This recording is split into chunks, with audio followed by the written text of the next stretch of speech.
Ele abriu a verdade e a deixou sangrando. Vá embora se quiser, Santinha, mas não confunda dever com amor. O homem que disse isso era Dante Salvatore, o tipo de chefe da máfia que fazia outros homens se calarem. O tipo que conseguia soar misericordioso enquanto tirava uma vida. Helena Bellini passou 11 meses como sua esposa e nem uma vez aprendeu a respirar com tranquilidade no mesmo cômodo que ele. Ela conhecia o peso do silêncio dele, o clique do rosário negro em seu punho, o jeito como ele nunca a tocava, a menos que fosse necessário. Ela também sabia que a esperança era algo humilhante. Em 2 minutos, ela sairia da casa de Baridandri. Em 2 horas, metade de Chicago estaria procurando por ela. O que ela carregava à noite adentro era pequeno o suficiente para caber em um tubo de couro para documentos, e mortal o suficiente para dividir uma família do crime ao meio.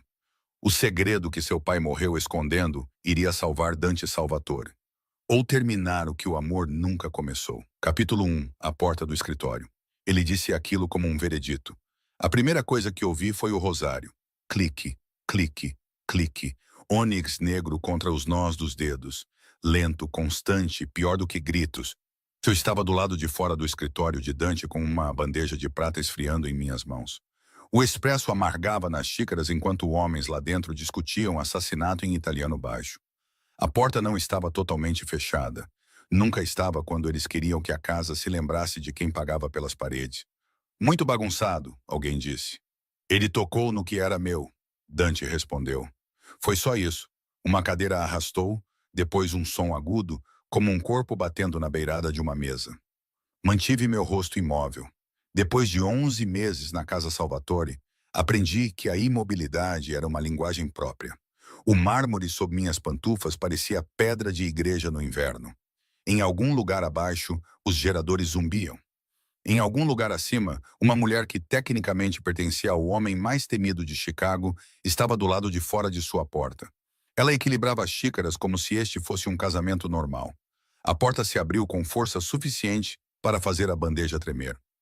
Matteo Bianchi, o chefe de segurança de Dante, saiu primeiro. Seu maxilar estava tenso. Havia sangue em seu punho que não era dele. Senhora, ele disse. Eu odiava aquele título. Não por ser falso, mas por ser verdadeiro de todas as maneiras erradas. Eu entrei. Dante estava do outro lado da mesa, perto das janelas. O paletó estava aberto, a gravata sumida e as mangas da camisa dobradas uma vez no antebraço. O escritório cheirava a cedro, óleo de arma e a noite fria que entrava pelo vidro antigo. Um homem estava agora no tapete, com 2 guardas de cada lado. Ele respirava. Mal. Dante não olhou para o expresso.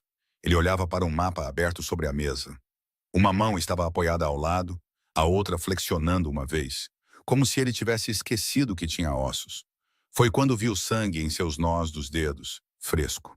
Meus olhos foram para lá antes que eu pudesse impedi-los. Os dele também. Deixe aí, ele disse. Ele se referia à bandeja. Talvez ao quarto. Talvez à minha curiosidade. Com Dante, os verbos tinham um jeito de cobrir terreno demais.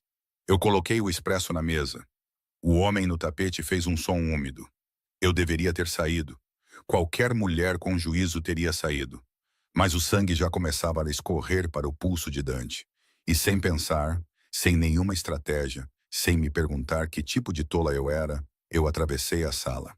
Peguei o guardanapo de linho dobrado ao lado da bandeja e alcancei sua mão. A atmosfera da sala mudou. Senti isso primeiro nos guardas. Depois no homem no tapete, que olhou para cima com um olho inchado. Era como se ele tivesse acabado de testemunhar uma estranha colocar a mão na boca de um lobo. Os dedos de Dante se fecharam uma vez, não em volta de mim por instinto, forte o suficiente para me parar se ele quisesse. Ele não quis. Eu levantei a mão dele mesmo assim. A pele sobre os nós de seus dedos estava cortada. Enrolei o linho em volta deles com mais cuidado do que a sala merecia. Ele encarava o topo da minha cabeça. As contas do rosário clicaram uma vez contra seu anel quando ele se moveu.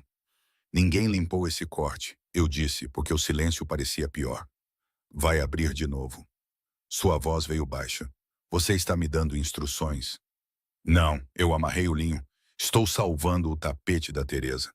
Um dos guardas fez um som que poderia ter sido uma risada sufocada, se ele quisesse morrer naquela noite.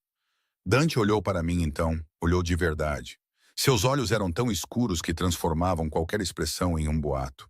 Havia uma pequena cicatriz em sua têmpora sobre a qual eu aprendi a não perguntar. Uma linha no canto de sua boca que só aparecia quando ele estava furioso, ou segurando algo muito mais forte que a fúria. Ele vestia o poder como outros homens vestem casacos, diariamente sem constrangimento, como se tivesse crescido para se ajustar a ele. Santinha, ele disse. Não foi terno nem gentil, apenas uma observação com dentes. A primeira vez que ele me chamou assim foi 3 semanas depois do nosso casamento. Foi quando pedi à cozinha para enviar comida a um guarda que havia sido baleado. Ele disse aquilo da mesma forma que dizia agora, como se a santidade fosse ingênua ou inconveniente. Eu soltei a mão dele. O homem no chão foi arrastado para fora. Os guardas o seguiram. Mateo fechou a porta atrás deles. O escritório ficou silencioso do jeito que só cômodos cheios de violência conseguem. Silencioso, mas nunca vazio. Dante puxou o linho uma vez, testando o nó. Você deveria estar lá em cima. Eu estava trazendo café. Você também não deveria estar do lado de fora deste quarto. Eu olhei para o mapa, para o sangue perto da borda, para o expresso intocado entre nós. E ainda assim, algo mudou em seu rosto. Não era calor, nunca era isso. Talvez reconhecimento. O reconhecimento de que eu havia parado de ter medo o suficiente para escondê-lo. A culpa era dele. Ele havia se casado comigo 11 meses atrás em uma capela com 6 testemunhas. Havia 2 armas visíveis e uma frase dita com clareza suficiente para mudar minha vida. Você estará sob minha proteção. Não houve votos que ele quisesse dizer. Nenhuma promessa sobre a qual uma mulher pudesse construir um futuro. Mas proteção é uma palavra perigosa quando se tem 24 anos. E se está de luto e estúpida o suficiente para pensar que a segurança pode se transformar em amor, se você ficar perto dela por tempo suficiente. Eu não pretendia perguntar a ele naquela noite. Eu pretendia pegar a bandeja, subir e manter o que restava do meu orgulho intacto. Em vez disso, ouvi a mim mesma dizer, algo daquilo foi real. O gerador zumbia abaixo de nós.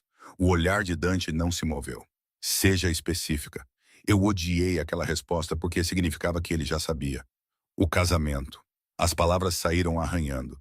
Por que você me manteve aqui? Por que você me olhava como uma responsabilidade e não... Eu parei. Tinha chegado à beira do penhasco e só restavam 2 opções. Pular ou mentir. Ele me poupou do trabalho. Porque eu prometi ao seu pai, ele disse. Porque seu nome ligado ao meu te tornou mais difícil de alcançar. Ele fez uma pausa e as contas clicaram uma vez em sua mão.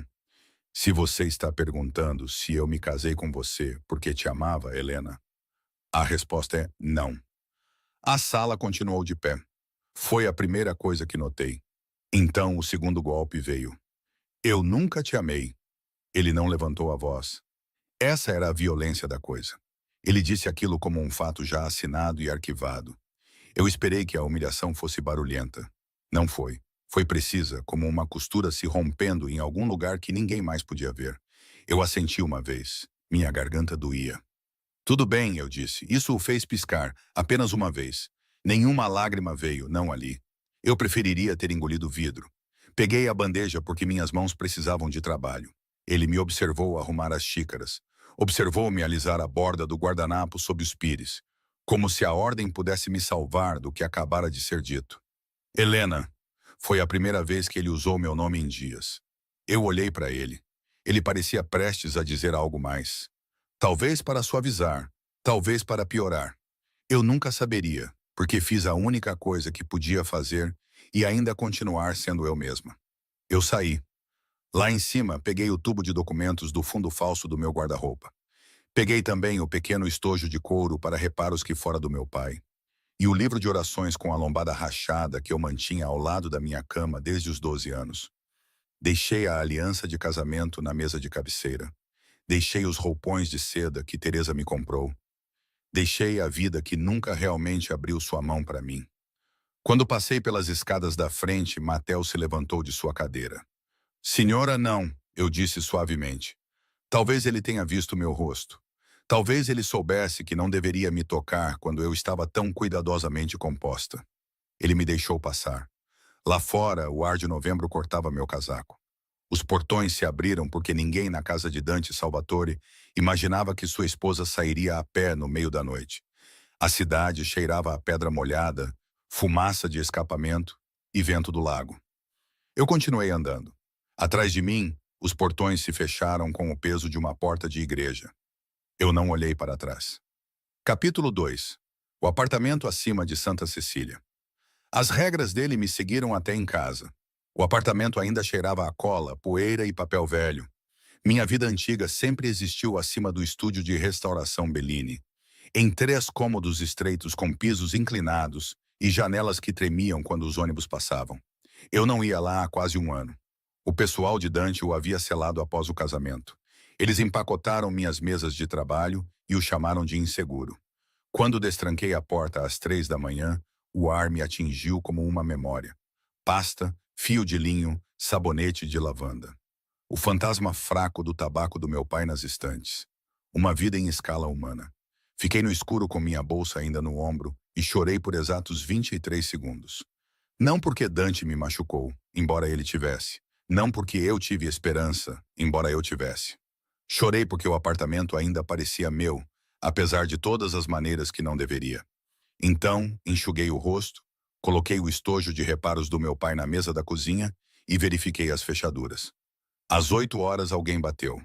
Abri a porta segurando um abridor de cartas no punho. Paolo Greco olhou para o objeto, depois para mim e suspirou, como se eu tivesse ofendido pessoalmente o café da manhã dele. Ele era enorme, com ombros largos e uma barba escura bem aparada. Seu casaco caro se esticava sobre um corpo que parecia permanentemente a uma refeição de cometer um homicídio. Atrás dele estavam 2 guardas. E mais adiante no corredor, uma mulher de uniforme azul marinho com uma maleta médica de couro que eu reconheci. Doutora Mia Ferraro. Buongiorno, disse Paulo. Eu diria que você parece bem, mas seria mentira. E eu respeito demais os mortos para começar minha manhã com uma. Eu o encarei. Ele levantou um saco de papel. Teresa mandou o esfoliatelli. Eu trouxe café preto para a amargura e barras de proteína para mim, porque minha vida é uma prisão. Mia revirou os olhos. Ele diz isso toda vez que escolhe frango cozido em vez de alegria. Eu não escolho. Eu me submeto à necessidade. Contra toda a lógica, o canto da minha boca se moveu. Paolo notou e apontou para mim, como se eu tivesse validado sua religião. Aí está. Bom, ela está viva. Por que vocês estão aqui? Perguntei. Ele se ajeitou, tornando-se menos cômico e mais perigoso sem mudar de expressão. Porque você deixou a proteção Salvatore sem permissão. E agora todo idiota com uma arma e uma teoria acha que você é mais fácil de alcançar. Você quer dizer que Dante acha isso? Eu quero dizer que Chicago acha isso. Ele olhou por cima do meu ombro. Podemos entrar, ou você vai esfaquear todos nós, um de cada vez, porque eu pulei o cardio. Eu deveria ter dito não. Em vez disso, dei um passo para trás. Eles entraram com a eficiência contida de pessoas acostumadas a entrar em salas que poderiam ficar hostis. Paolo colocou o saco de doces na mesa com reverência e imediatamente olhou para a minha cozinha. Sem comida, ele disse desolado. Senhora, que tipo de rebelião é essa? O tipo em que eu saí no meio da noite. Ah, ele assentiu, como se coração partido e fome fossem problemas adjacentes. Uma retirada estratégica. Mia colocou sua maleta na mesa e me estudou. Tinha a inteligência rápida de uma mulher que costurou homens enquanto eles mentiam na cara dela. Algum ferimento? Não. Dormiu? Não. Bom, ela disse, pelo menos você é honesta. Paolo já procurava por fraquezas estruturais, pontos de entrada e provavelmente pão escondido. O chefe disse 4 homens em rodízio, sem cortinas abertas depois do anoitecer, e você liga antes de ir a qualquer lugar. Não vou receber ordens dele. Então receba de mim, ele disse alegremente. Eu sou um encanto. Eu cruzei os braços. Você é impossível. Também é verdade. Ele ainda sorria quando moveu a cadeira mais próxima da porta. Sentou-se nela virado para trás e colocou uma pistola na mesa, bem à vista. A sala esfriou. Essa parte, ele disse, não é brincadeira. Meu peito se apertou. O sino de Santa Cecília tocou na igreja abaixo. 9 notas lentas que costumavam significar tempo comum. Eu odiava como o medo podia entrar em um cômodo familiar e tornar cada objeto cúmplice. Eu voltei para cá porque queria um lugar que parecesse meu, eu disse. Se Dante quer uma prisão, ele pode construir outra. A expressão de Paolo mudou. Não ficou mais suave, exatamente, mas mais cuidadosa. Ele não me mandou para fazer você desaparecer, Helena. Ele usou meu nome. Isso, mais do que a arma, me deixou inquieta. O que ele te mandou fazer? Manter você respirando. A segunda batida veio antes que eu pudesse responder. Ninguém na sala reagiu dramaticamente. Essa era a parte assustadora. Paolo simplesmente se levantou. Mia fechou sua maleta. Um guarda foi para a esquerda da porta, o outro para a direita. Eu baixei o abridor de cartas porque, de repente, pareceu teatral. Paolo abriu a porta. Dante entrou como se o apartamento também pertencesse a ele. Ele vestia lã preta e nenhum sobretudo, apesar do frio. Havia gotas de chuva em seus ombros. O corredor atrás dele se esvaziou de som, do jeito que os corredores faziam quando ele entrava. Ele mesmo fechou a porta e olhou ao redor do apartamento uma vez. A velha mesa de desenho, as prateleiras de missais consertados, a pia cheia de copos que eu ainda não tinha lavado. Então ele olhou para mim. O corte em seus nós dos dedos estava agora envolto em gaze limpa. Alguém havia refeito o que eu comecei. Eu odiava o quanto notei isso. Você não está segura aqui, ele disse. Nenhum cumprimento, nenhum pedido de desculpas. Claro que não. Eu também não estava segura na sua casa. Seu olhar caiu brevemente para minha mão nua, onde a aliança de casamento costumava estar. Não é a mesma coisa. Parecia a mesma coisa. O silêncio que se seguiu tinha temperatura. Paolo, sentindo que estava a uma frase de se tornar um dano colateral, pegou uma barra de proteína do bolso do casaco e murmurou: "Vou mastigar isso no corredor como um condenado." Mia agarrou sua manga e o arrastou com ela. Os guardas os seguiram. A porta do apartamento se fechou atrás deles. Dante e eu estávamos sozinhos pela primeira vez desde o escritório. Eu não recuei quando ele se aproximou. Eu queria, mas não o fiz. Isso foi imprudente, ele disse. Você me disse a verdade. Eu agi com base nela. Seu maxilar se moveu uma vez. Você saiu sem segurança. Você saiu sem uma esposa. Aquilo o atingiu. Eu vi. Uma coisa pequena e dura em seu rosto. Eu não deveria ter desejado isso, mas desejei mesmo assim. Ele se aproximou o suficiente para que eu pudesse sentir o cheiro do frio nele, sob o cedro e a fumaça. Meu pulso mudou. Ele notou, porque ele notava tudo. Há homens procurando o que quer que seu pai tenha escondido, ele disse em voz baixa. Eles vão usar você para conseguir. Eu não tenho nada. Ricardo Viscari acredita que sim. O nome significava algo antigo no mundo Salvatore. Eu o conhecia de jantares que ouvi por acaso, da maneira como as conversas se desviavam dele. Conselheiro, aliado da família. Meu pai uma vez o chamou de charmoso, com o mesmo tom que os padres usam para cobras no jardim. Se isso é sobre meu pai, você deveria ter me contado antes de se casar comigo. Sim. A resposta me atingiu com mais força do que uma defesa teria feito. Eu o encarei. Isso é tudo o que você tem a dizer? É a verdade. Eu ri uma vez, um riso pequeno e incrédulo. Você só gosta da verdade quando ela corta. Seus olhos baixaram para minha boca e permaneceram lá por meio segundo a mais. Esse foi o primeiro quase. Vivia no ar entre nós. Algo afiado, algo impossível, algo que eu me recusava a nomear. Então ele recuou. Você pode ficar aqui hoje, ele disse. Até à noite você se muda para uma das minhas casas seguras. Não, Santinha. Frio de novo, possessivo à sua maneira contida. Ele disse aquilo como uma mão pousada levemente na minha nuca. Não, repeti. Ele olhou para o livro de orações na minha mesa, aquele que eu peguei sem pensar. Seu olhar permaneceu ali, indecifrável. Então ele foi até a janela, abriu a cortina 1 centímetro, verificou a rua abaixo e a deixou cair. Você pode me odiar de um endereço mais seguro, ele disse. Eu não te odeio. Esse era o problema. Nós dois ouvimos. Quando ele se virou, algo em sua imobilidade mudou, o suficiente para ser perigoso. Eu deveria ter retirado a frase. Em vez disso, fiquei ali com as mãos tremendo ao lado do corpo e deixei que ele visse que eu ainda não tinha aprendido a esconder. Ele não disse mais nada. Não precisava. Quando ele saiu, Paolo voltou carregando mais 3 barras de proteína e um rosto cheio de miséria tática. Bem, ele disse, olhando entre mim e a porta fechada. Isso foi ruim o suficiente para queimar calorias. Eu me sentei porque meus joelhos de repente queriam honestidade. Ao meio-dia, havia homens armados no corredor e outro carro na esquina. E as regras de Dante se sobrepuseram à minha antiga vida como ferro sobre renda. Eu tinha voltado para casa. A sombra dele chegou primeiro. Capítulo 3. A sala do livro Razão. Ele sabia quais páginas estavam faltando. À tarde, meu apartamento não parecia mais uma fuga. Parecia um arquivo vigiado. Eu trabalhei mesmo assim. Essa era a única misericórdia do papel danificado. Exigia minhas mãos e deixava menos espaço para a humilhação. O estúdio no andar de baixo havia sobrevivido ao seu ano de fechamento melhor do que eu.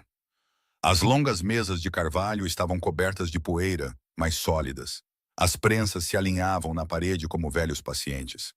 A lâmpada de aumento do meu pai ainda estava inclinada sobre a bancada central. A lâmpada turva com a idade. Quando a acendi, sua luz amarela fez a sala parecer brevemente habitada por todas as horas cuidadosas que já passamos ali. Coloquei meu avental, azul puído, com uma mancha de tinta no bolso meu. No andar de cima, botas se moviam no corredor em intervalos medidos. Proteção, vigilância. Dependendo do seu humor, eram a mesma palavra. O livro de orações estava aberto sob minha lâmpada. Pertenceu à minha mãe antes que a febre a levasse, e a mim depois que meu pai parou de falar sobre Deus, exceto em sussurros profissionais. A capa de couro estava gasta até virar veludo nas bordas. 2 anos atrás, a lombada rachou e eu mesma a consertei. Costurei novas fitas de linho na encadernação, enquanto meu pai observava do outro lado da mesa. Ele tinha um olhar que eu não entendi na época.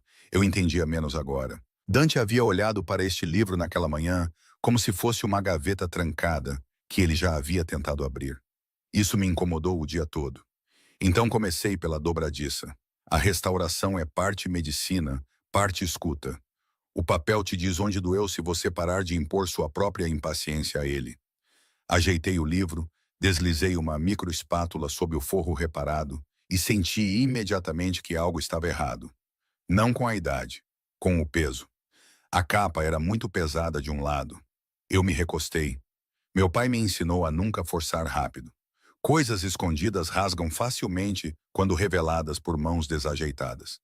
Aqueci a costura de pasta com umidade controlada, deixei o linho relaxar e levantei o canto apenas o suficiente para ver uma cavidade estreita cortada dentro da capa. Vazia. Meu pulso tropeçou. Alguém havia escondido algo ali uma vez. Algo longo e fino. Algo do tamanho aproximado de uma tira dobrada. A campainha da porta da frente tocou no andar de baixo.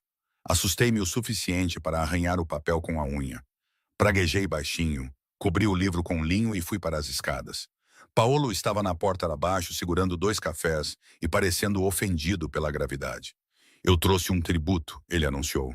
Um preto para o seu sofrimento contínuo e um com açúcar, porque até os mártires precisam de glicose. Você não trabalha, não é? Trabalho sim. Estou aqui, não estou? Ele também levantou um saco de papel. E antes que você pergunte, não, eu não trouxe doces. Mia disse que se eu continuar comendo meus sentimentos, nunca mais verei minha mandíbula. Mia parece sábia. Paolo apertou o peito. Diga isso mais baixo.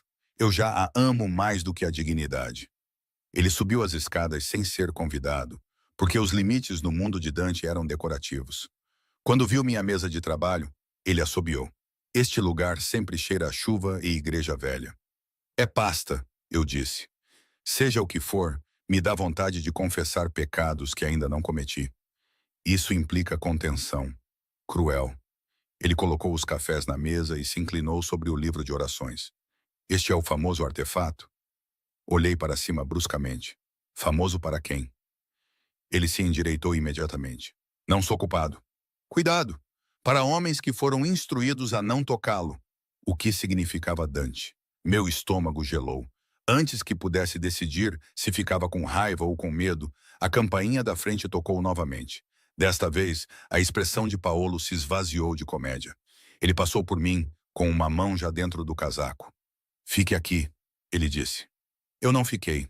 Do patamar da escada, vi Matel deixar Dante entrar. Ele atravessou o estúdio em silêncio, o casaco escuro de vento novamente. Seu olhar captou tudo de uma vez. As mesas, as prateleiras, o café intocado de Paolo, o livro coberto. É rude, eu disse antes que pudesse me conter.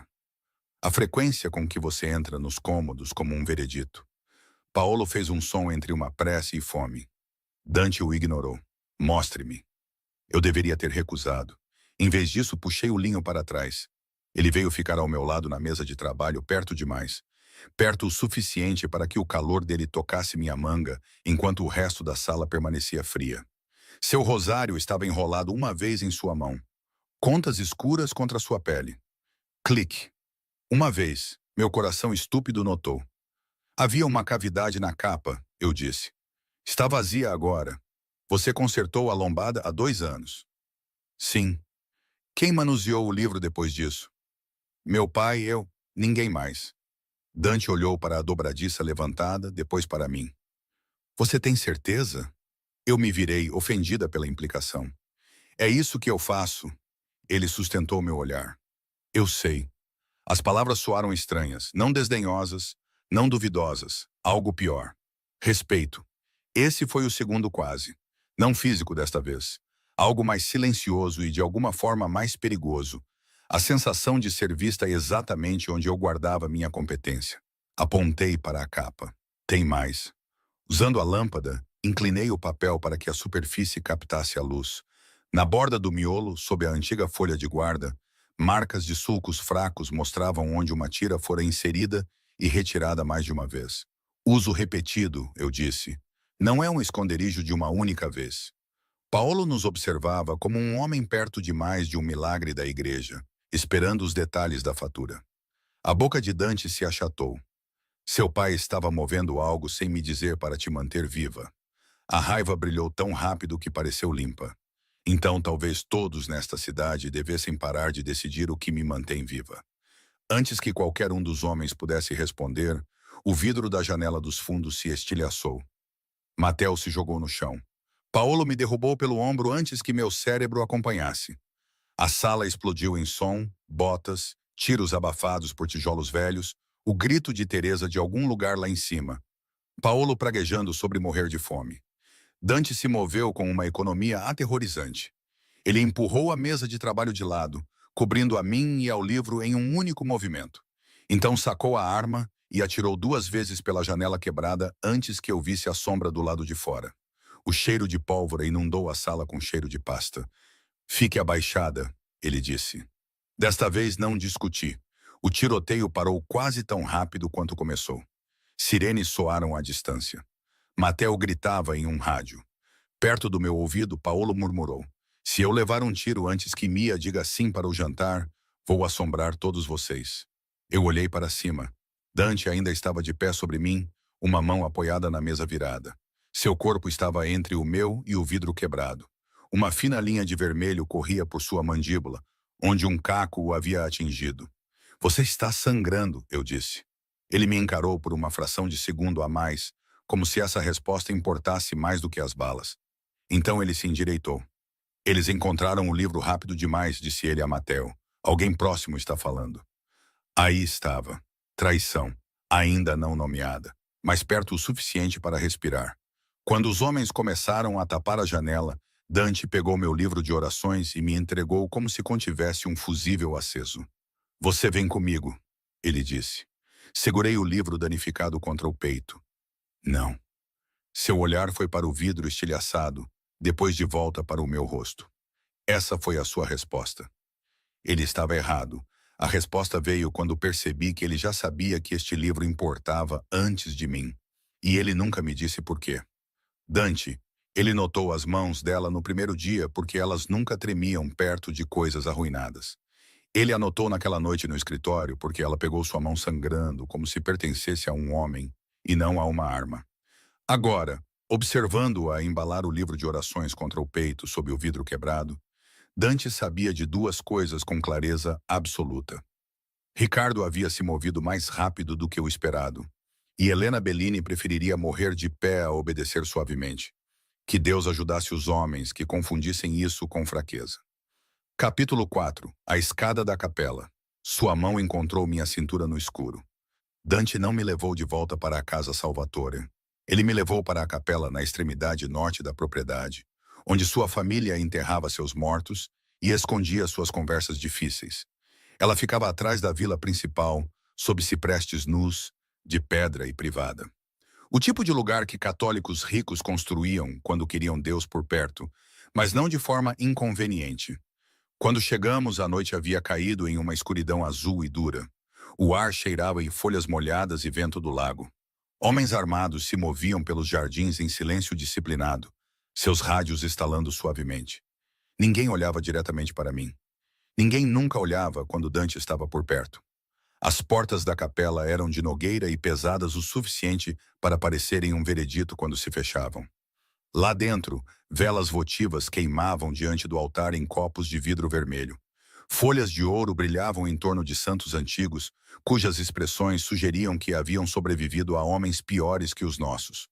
O chão de mármore guardava o frio do dia. Fiquei sob a cúpula pintada, segurando meu livro de orações e me sentindo uma intrusa no luto de outra pessoa. Esta não é uma casa segura, eu disse. É onde ninguém escuta pelas paredes, Dante respondeu. Isso é quase reconfortante. Ele olhou para mim. Você deveria parar de tentar parecer destemida quando está com raiva. Eu não estou tentando. Eu sei. Isso me irritou mais do que se ele tivesse me insultado. Teresa Rossetti chegou com cobertores, chá e a expressão de uma governanta que decidiu que todos os homens armados eram fundamentalmente exaustivos. Ela tinha cabelos prateados presos em um coque liso e as mãos práticas de uma mulher que administrava a Casa Salvatore há mais tempo do que Dante a governava. Você parece pálida, ela me disse imediatamente. Sente-se. Estou bem. Não foi o que eu disse. Ela tocou meu rosto uma vez, levemente, e algo em mim quase quebrou. Teresa tinha sido a única ternura naquela mansão que não estava carregada de confusão. Ela me trazia canole quando eu não conseguia dormir, deixava romances do lado de fora da minha porta e nunca perguntou por que eu chorava em uma casa com piso aquecido e 14 quartos. Agora ela colocou um cobertor em meus ombros como se eu ainda valesse a pena ser cuidada. Dante observava sem comentar do primeiro banco, um cotovelo no joelho, o rosário movendo-se por seus dedos, conta por conta. Clique, clique, clique. Eu odiava aquele som, mas esperava por ele mesmo assim. Paolo chegou 10 minutos depois, carregando 3 sacos de roupas, um kit médico e um rosto cheio de martírio. Se alguém perguntar, ele anunciou para a sala, eu morri bravamente enquanto transportava carboidratos que não tinha permissão para comer. Mia entrou atrás dele e deu um tapa em seu ombro. Você está carregando camisas. Emocionalmente, elas são doces. Até Teresa sorriu com isso. Mia verificou primeiro o corte na mandíbula de Dante. Ele a deixou limpá-lo sem uma palavra, olhando para além de todos nós, para as velas. Quando o algodão tocou muito perto de sua têmpora, algo mudou em seu rosto tão rápido que eu teria perdido se não estivesse olhando. Uma retração absoluta e antiga. Não dor, memória. Ele se levantou antes que ela terminasse. Estou bem. Você está mentindo, disse Mia. Vai cicatrizar. Claro. Homens como você são decepcionantemente duráveis. Paolo entendeu isso como permissão para vasculhar os sacos de roupas e pegar um suéter preto. Chefe, vista isso antes que Teresa me enterre por deixar você pegar uma pneumonia. Dante pegou o suéter. Quando ele tirou a camisa manchada de sangue pela cabeça, desviei o olhar tarde demais. Cicatrizes cruzavam suas costelas em linhas pálidas e disciplinadas. Uma marca mais grossa corria sob sua omoplata, antiga, feia e profundamente curada. Mas foi a cicatriz de queimadura perto de sua clavícula que me prendeu. Irregular, em forma de meia-lua, como se o fogo uma vez tivesse tentado mantê-lo. Baixei o olhar imediatamente. Esse foi o terceiro quase nada tocou, e ainda assim meu corpo inteiro parecia saber que eu havia cruzado uma fronteira. Lá para cima, Teresa me disse, como se pudesse ler os cômodos e meu rosto igualmente bem. Há um quarto preparado. Eu fui porque ficar teria exposto demais. Os quartos superiores da capela já abrigaram clérigos visitantes. Agora continham móveis silenciosos, gavetas trancadas e janelas estreitas demais para tranquilizar alguém. Coloquei meu livro de orações na pequena escrivaninha e tentei pensar. Meu pai havia escondido algo nele. Dante sabia o suficiente para temer que Ricardo Viscari estivesse movendo peças mais rápido do que Dante gostava. E em algum lugar sob tudo isso, uma verdade pior continuava a se sangrar. Eu amei um homem que nunca pediu por isso. Houve uma batida. Abri a porta esperando Teresa. Dante preencheu o batente em vez dela.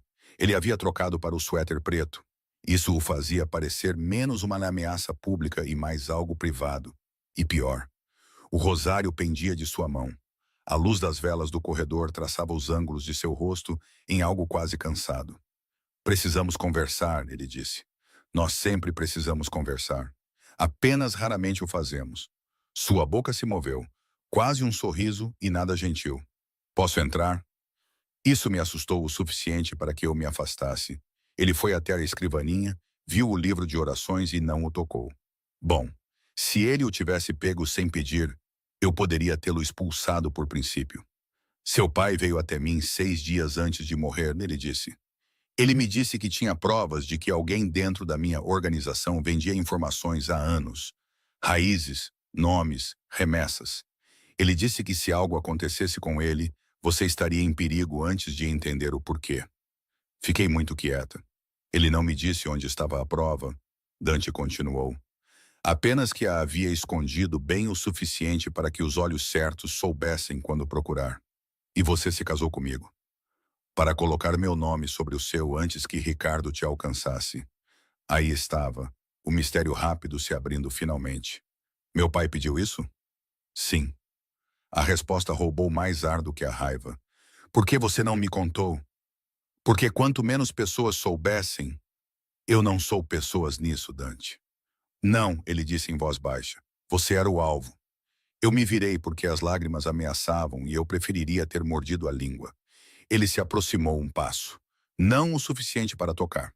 Quando seu pai morreu, ele disse, eu tinha 2 escolhas. Colocar você no chão depois dele ou colocá-la sob minha proteção de uma forma que os homens temeriam. Eu escolhi.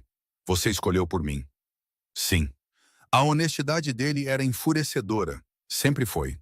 Dante não se suavizava para ninguém. Isso deveria tê-lo tornado mais fácil de odiar. De alguma forma, tornava o ódio complicado. Abaixo de nós, uma porta bateu. Gritos se seguiram. Depois fumaça. Fumaça de verdade. Fina no início, depois rápida. A cabeça de Dante se virou para o corredor. Cada linha dele mudou. Não medo no sentido comum, mas algo primal, instantâneo. Ele atravessou a sala em 2 passadas, agarrou meu pulso, depois minha cintura, quando o corredor escureceu com homens e alarmes. Mova-se, ele disse. Chegamos à escada com a fumaça descendo das vigas.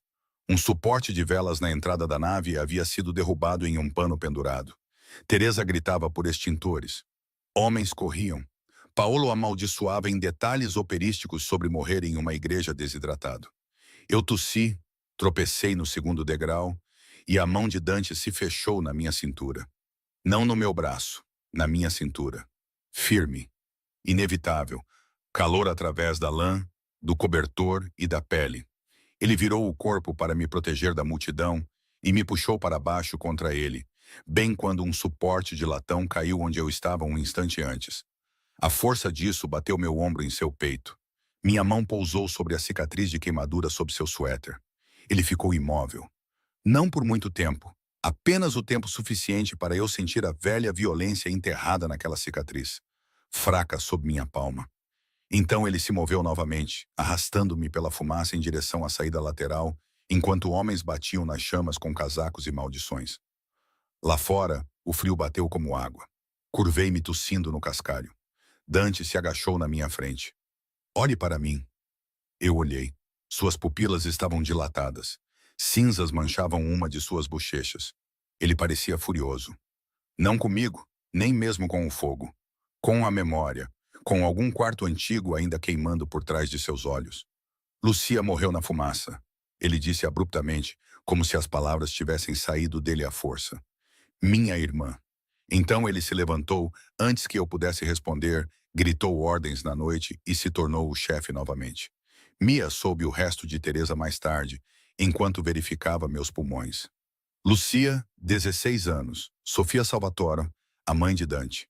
Incêndio de carro em uma estrada fora de Joliet. Dante tinha 19 anos e chegou tarde demais. A ternura percebi enquanto o pátio da capela se enchia de homens, cinzas e sirenes, não estava ausente nele. Estava presa atrás da fumaça. Capítulo 5. As margens queimadas. Meu pai escondeu a verdade em uma oração. Pela manhã, a capela cheirava a pedra úmida e cera extinta. O fogo fora contido rapidamente. Mais um aviso do que destruição, mas deixou uma fita preta na parede lateral e fuligem no santo mais próximo da porta. Homens limpavam em silêncio. Ninguém disse sabotagem em voz alta. Eles não precisavam. No mundo de Dante, acidentes chegavam com um timing elegante demais para se acreditar. Sentei-me na escrivaninha do andar de cima com meu livro de orações aberto e uma lupa na mão, enquanto a primeira luz pálida entrava pela janela estreita. Eu não tinha dormido. Toda vez que fechava os olhos, sentia a mão de Dante na minha cintura novamente. Certa, sem hesitação. O aperto de um homem construído para comandar catástrofes. Odiei que meu corpo se lembrasse antes do meu orgulho. O fogo havia soltado mais do que gesso no andar de baixo. O calor altera os adesivos. A umidade expõe os reparos. Meu pai costumava dizer que a chama revela todas as mentiras em uma encadernação.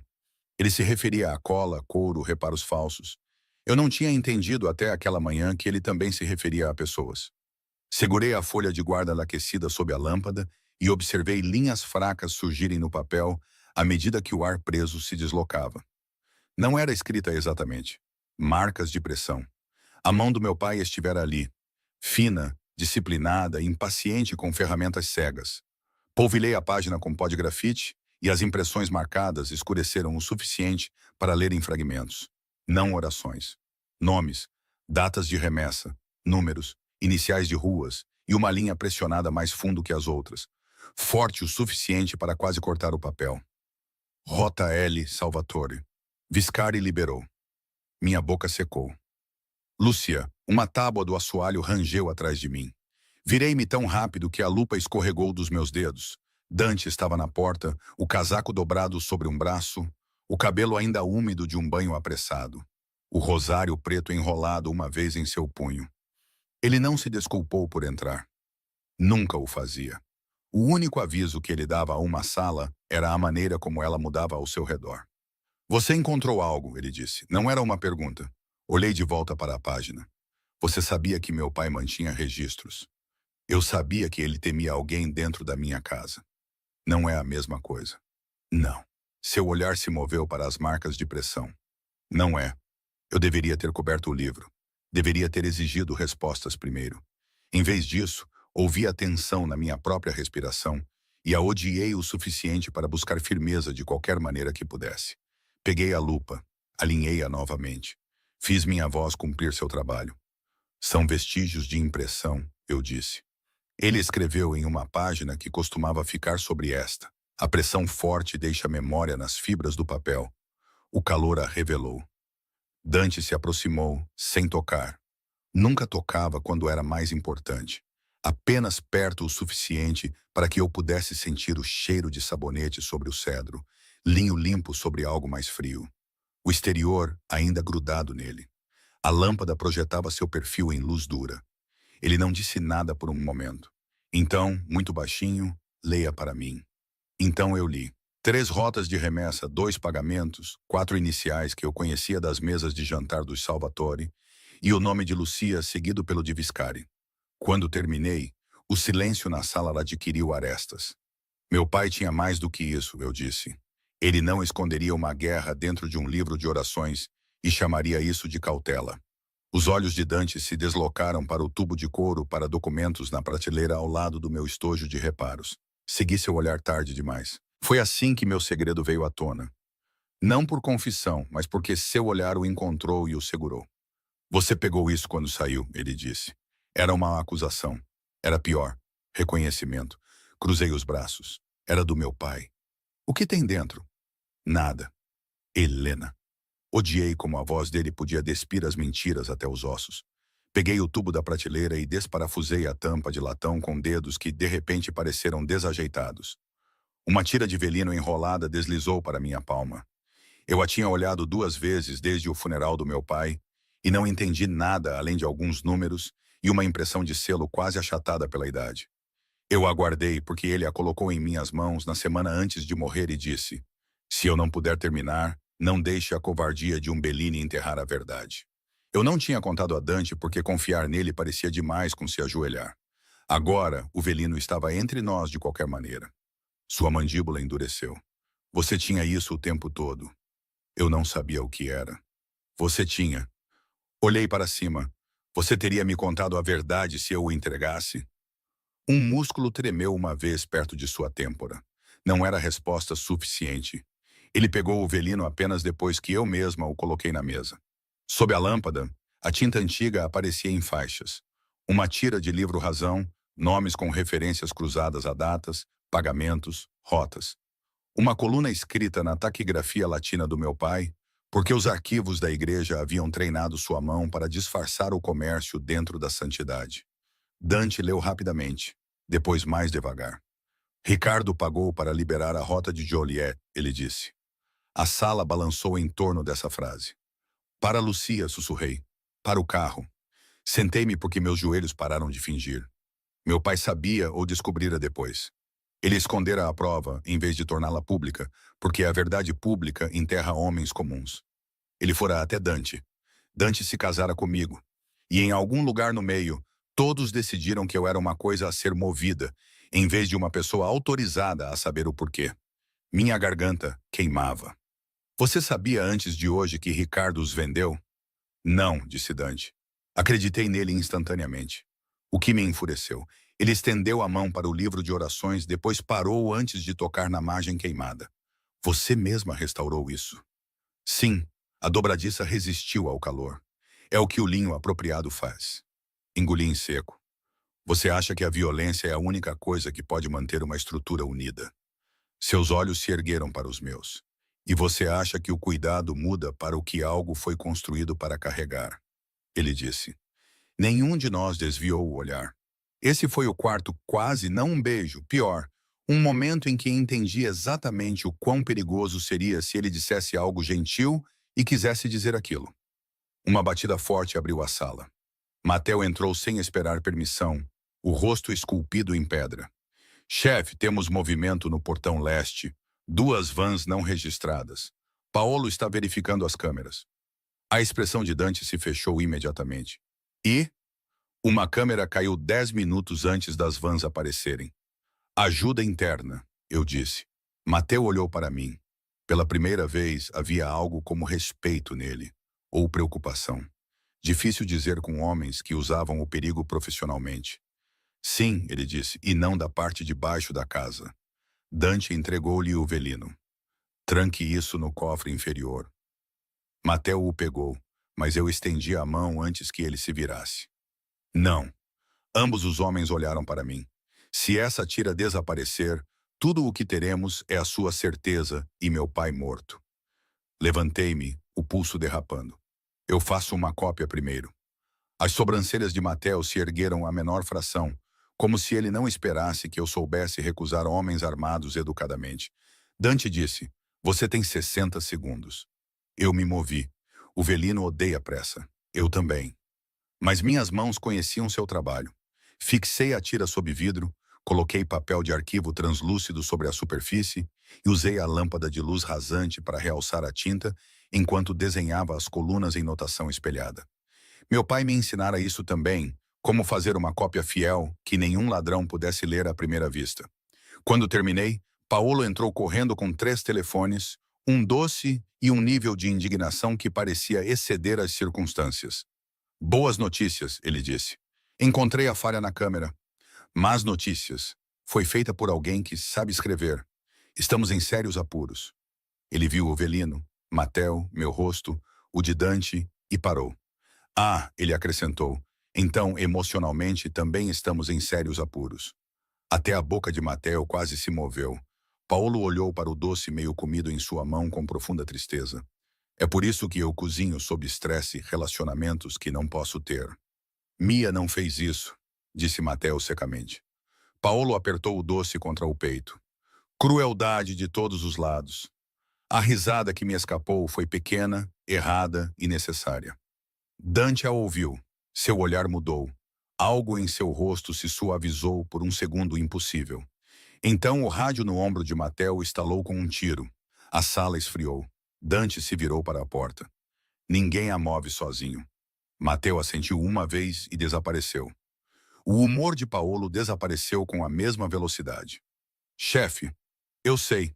Dante olhou para mim, e o que estava por trás de seus olhos então não era distância. Era fúria com uma direção. Temos um traidor, ele disse, não mais suspeito, agora conhecido. E pela primeira vez desde que o conheci, observei Dante Salvatore parecer com medo do que isso significava dentro de sua própria casa. Capítulo 6. O viaduto, ele sangrou e ainda assim me alcançou primeiro. Eles nos moveram antes do anoitecer. Não porque Dante quisesse, mas porque o ataque ao portão leste não tinha sido o objetivo. Tinha sido uma mão colocada no tabuleiro para mostrar quantas peças Ricardo já podia tocar. Às 6 horas, a capela não parecia mais privada. Às 7, Mateo já havia mudado a rota do comboio 2 vezes. Às 8, até Teresa parara de fingir que algum de nós iria dormir. Sentei-me no banco de trás do sedã blindado com o livro de orações no colo e a cópia do livro Razão de Dante dentro do meu casaco. Do lado de fora das janelas, Chicago passava em borrões de laranja de sódio e preto molhado. Pontes, paredes de armazéns, o rio brilhando como metal cortado. Mateo dirigia. Paulo estava no segundo carro com Mia, que se recusara a permanecer na propriedade quando homens armados continuavam a chegar mais rápido do que bandagens limpas. Cinto de segurança, disse Dante. Olhei para cima. Ele estava ao meu lado, uma mão apoiada no assento de couro, o olhar no espelho lateral. Ele havia trocado para lã, cinza carvão e uma gravata mais escura do que um padre usaria em sã consciência. Nenhuma arma aparecia, o que significava que havia 3. O rosário clicou suavemente contra seu anel, quando sua mão se flexionou. Estou usando um. Bom, eu deveria ter ficado grata por sua voz estar firme. Em vez disso, queria sacudi-lo até que a calma se quebrasse e algo honesto caísse. Você poderia tentar parecer preocupado, eu disse. Estou preocupado. Há uma diferença entre estar preocupado e soar como o tempo. Sua boca quase se moveu. Santinha, se eu soasse como me sinto, Mateo nos jogaria no rio. Do banco da frente, Mateo disse, correto. Foi a primeira vez que ouvi o humor dele. Isso me arrancou uma risada antes que o medo pudesse impedi-la. Os olhos de Dante se voltaram para o som. Ele não sorriu, mas sua atenção demorou. Outro quase. O comboio virou sob um antigo viaduto de carga, onde pilares de concreto se erguiam úmidos e cinzentos ao nosso redor. Senti a mudança antes de entendê-la. Mateo sentou-se mais reto. A mão de Dante pousou sobre meu joelho, breve, firme, sem permissão e inteiramente sobre sobrevivência. Abaixo, ele disse. O primeiro impacto atingiu o SUV da frente, não nosso carro. Metal gritou. Vidro estourou em algum lugar à frente. Mateo praguejou e girou o volante. Nosso sedã girou com força suficiente para jogar meu ombro no peito de Dante. Tiros vieram em seguida, não aleatórios, eficientes, coordenados. Emboscada. Dante me colocou no chão do carro antes da segunda rajada. Seu corpo cobriu o meu. O ar dentro do carro ficou instantaneamente quente, com cordite e vidro de segurança estilhaçado. Alguém do lado de fora gritou em russo. Não apenas os homens de Ricardo, então, mas mercenários, músculos contratados. Fique debaixo de mim, disse Dante. Isso era ridículo. Não havia outro lugar para estar, mas as palavras se alojaram em minhas costelas mesmo assim. A janela traseira explodiu para dentro. Mateo atirou pelo para-brisa quebrado. O sedã balançou quando outra bala atingiu o painel lateral. Dante colocou uma arma na minha mão. Eu a encarei. A trava de segurança está desligada, ele disse. Aponte e puxe apenas se alguém abrir sua porta. Eu não... Eu sei. A maneira como ele disse isso abriu espaço para a inocência sem zombar dela. Odiei o quanto isso importava. Ele estava fora do carro antes da minha próxima respiração.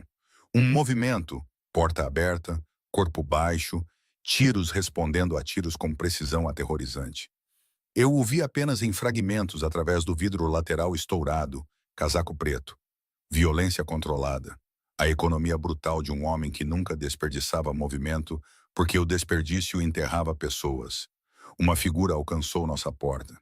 Eu fiz o que ele disse. A arma recuou na minha mão. O homem caiu com um grito. Eu o ouviria mais tarde em meus sonhos. Eu congelei. Mateo pegou a arma de mim sem olhar e continuou atirando com a outra mão. Helena, ele estalou. Respire agora. Desmorone depois. Em algum lugar à nossa esquerda, Paolo gritou. Se eu morrer sob um viaduto, digam a Mia que eu estava no meu auge. Cale a boca e se mova. Mia gritou de volta. Uma forma escura veio em direção a Dante por trás de um dos pilares. Vi a faca primeiro, depois o arco da virada de Dante. Então sangue. O dele. Meu grito nunca se tornou som por completo. Ele atirou no homem uma vez, de perto e final, e cambaleou contra o concreto. O vermelho se espalhou rápido em seu lado. Tudo depois disso aconteceu em um borrão costurado pelo instinto.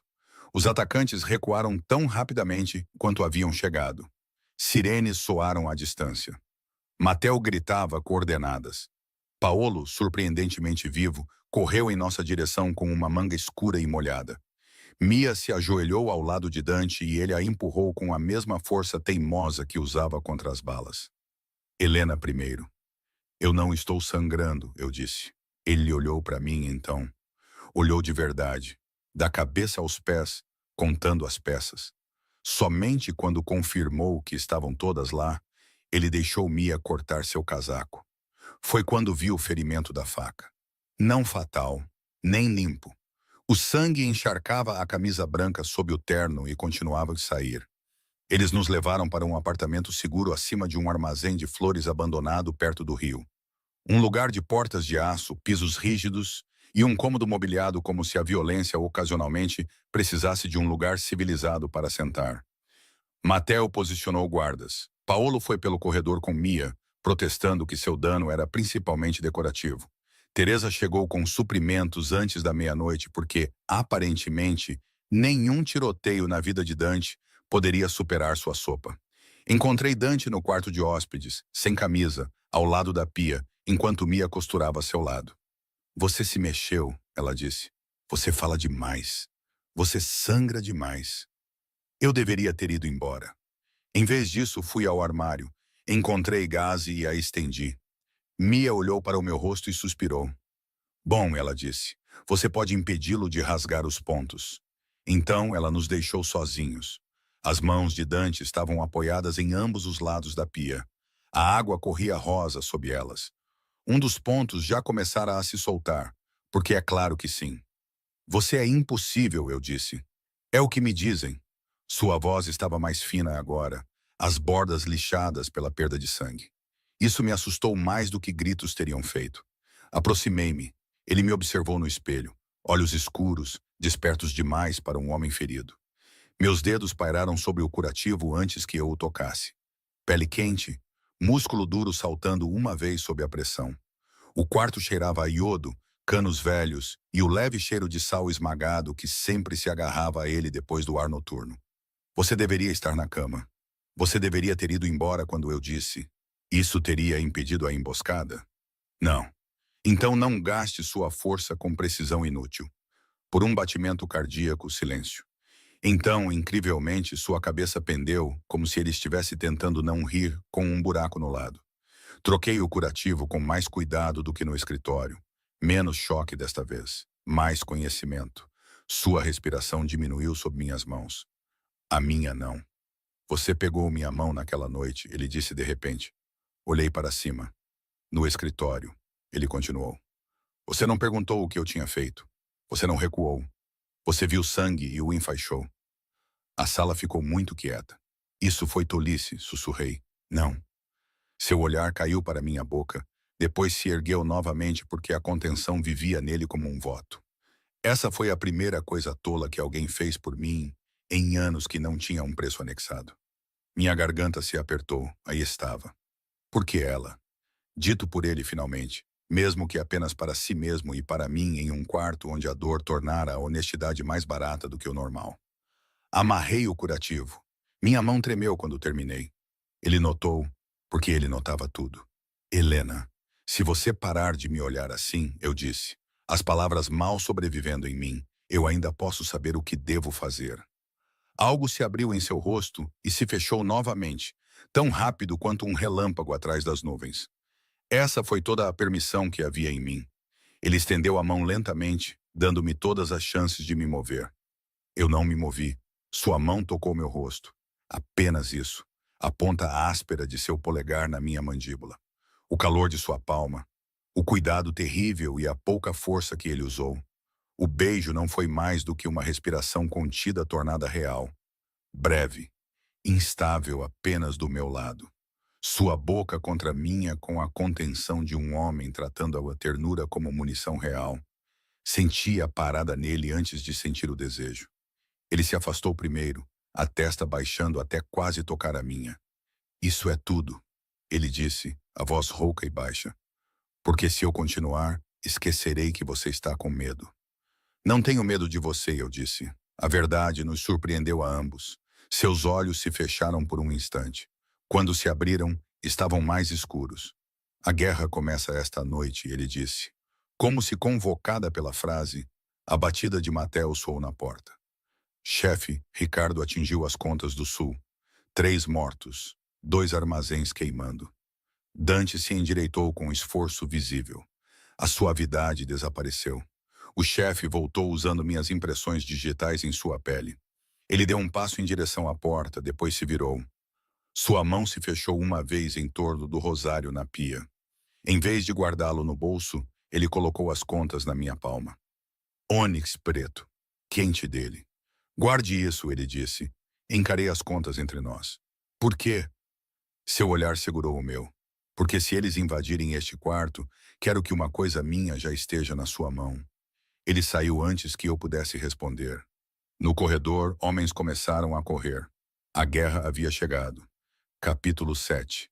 A plataforma da estação. Eu tive uma chance real de desaparecer. A guerra, aprendi, não se parecia com a glória do campo de batalha. Parecia-se com 3 telefones tocando ao mesmo tempo, no meio da noite. Parecia-se com Teresa dormindo em uma cadeira, com um rosário próprio enrolado em um pulso, porque ela parara de fingir que oração e logística eram tarefas separadas. Parecia-se com Matéio com sangue no punho, que mudava de cor de hora em hora e nunca pertencia ao mesmo homem 2 vezes. Parecia-se com Paolo tentando flertar com Mia, enquanto ela tirava um arranhão de bala de seu braço e ameaçando processar Deus por trauma repetitivo. Também se parecia comigo na cozinha do armazém às 4 da manhã, fervendo água para o café, enquanto fingia não ouvir corpos sendo contados na sala ao lado.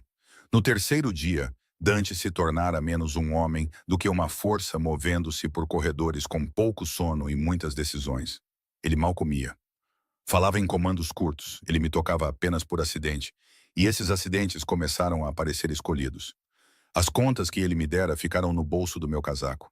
Eu dizia a mim mesma que as guardava porque firmavam minhas mãos. Isso não era toda a verdade. Na quarta noite, Paolo levou uma bala destinada a Matel. Aconteceu na doca de carga abaixo, quando um caminhão de entrega falso passou pelo primeiro portão. Ouvi os tiros da escada e corri antes que alguém pudesse me parar. Quando cheguei ao chão de concreto, Mia já estava de joelhos ao lado de Paolo, pressionando ambas as mãos em seu lado, enquanto ele ficava pálido e teatral gradualmente. Diga à minha mãe, ele ofegou, que eu fui magnífico. Você está vivo, Mia retrucou. Até agora. O sangue encharcava seus dedos. Ele olhou para cima e me viu. Ah, senhora. Bom, se eu perder um rim, por favor, diga às pessoas que aconteceu protegendo a arte. Você odeia a arte, disse Matteo, agachado por perto com um rifle ainda na mão. Paolo fez uma careta. Eu respeito o papel emocionalmente caro. Então seu rosto mudou. A dor o atingiu. Ajoelhei-me do lado oposto e segurei a compressa onde Mia me disse. A mão de Paolo apertou a minha com força suficiente para doer. Fiquei grata. A dor é útil quando o terror quer te fazer flutuar para longe. Não se atreva a morrer, eu disse. Ele piscou para mim, de repente sério sob a bravata. Não antes de jantar com Mia. Mia olhou para cima bruscamente. Paolo. Viu? Ele ofegou. Esperança. Eles o levaram para cima vivo. O sangue ficou sob minhas unhas o resto do dia. Naquela noite, Mia me encurralou na escada dos fundos com exaustão sob os olhos e o sangue de Paolo em seu sapato. Você ainda pode ir embora, ela disse. Eu a encarei. Ela colocou um passaporte e uma passagem de trem na minha mão. Meu nome, não o de casada. Bellini. Dante não sabe, ela disse. Teresa sabe. Matteo te levará à Union Station se eu disser a ele que o chefe ordenou uma transferência médica. Há um trem para o leste às 9h40. Depois disso, um contato na Filadélfia. E então, para onde você quiser. O ar pareceu rarear ao nosso redor. Você está me ajudando a fugir? Estou te ajudando a escolher enquanto a escolha ainda existe. Abaixo de nós, uma porta bateu. Homens gritavam em rádios. Em algum lugar do prédio, Dante disse algo em italiano que fez outros 3 homens se calarem de uma vez. Mia se inclinou mais perto. Helena, me escute.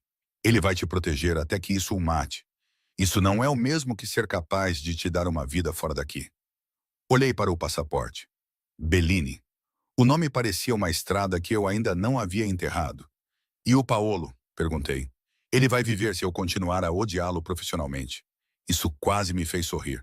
Quase. O rosto de Mia se suavizou. Você não está presa aqui. Você me entende? Se você ficar, tem que ser porque escolheu a escuridão com seus próprios olhos abertos.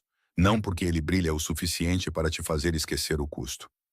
Às 9h30 eu estava na plataforma da estação.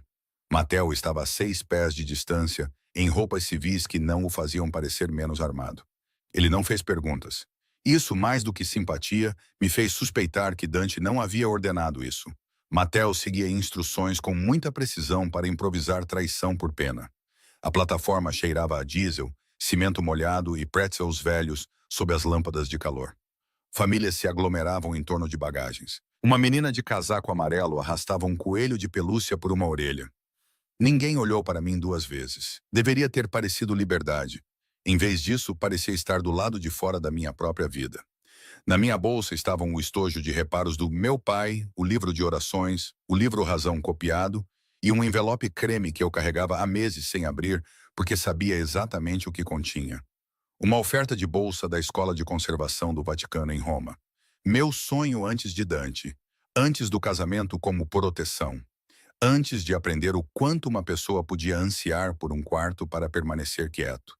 Eu o abri ali na plataforma. Aceitação. Moradia. Data de início. Um futuro feito de pó de pergaminho e luz do sol, em vez de portas de aço e homens armados. Li uma vez, depois dobrei-o cuidadosamente e o rasguei ao meio, depois em quartos. Não porque Roma se tornara inútil, mas porque pertencia a uma versão de mim que acreditava que deixar o perigo era o mesmo que acabar com ele. Ricardo ainda teria os nomes. Dante ainda iria para a guerra. Paolo ainda estaria sangrando lá em cima. E eu passaria o resto da minha vida me perguntando se ir embora fora coragem ou covardia vestida com sapatos mais bonitos. As luzes do trem apareceram na curva escura dos trilhos. Matteo se aproximou. Se você embarcar, ele disse em voz baixa, vou garantir que ninguém a siga. Olhei para ele. Você acha que eu deveria? Algo indecifrável passou por seu rosto. Cansaço, talvez, ou pena. Eu acho, ele disse, que este mundo devora as mulheres que esperam que os homens se tornem mais gentis do que foram construídos. O trem rugiu mais perto. Isso deveria ter me decidido. Em vez disso, enfiei a mão no bolso do casaco e toquei as contas do rosário que Dante deixara em minha mão após a emboscada. O calor vivia ali apenas na memória agora. Ainda assim, meus dedos conheciam a forma de cada conta. Clique. Não era real, apenas imaginação. Mas foi o suficiente. Afastei-me do trem.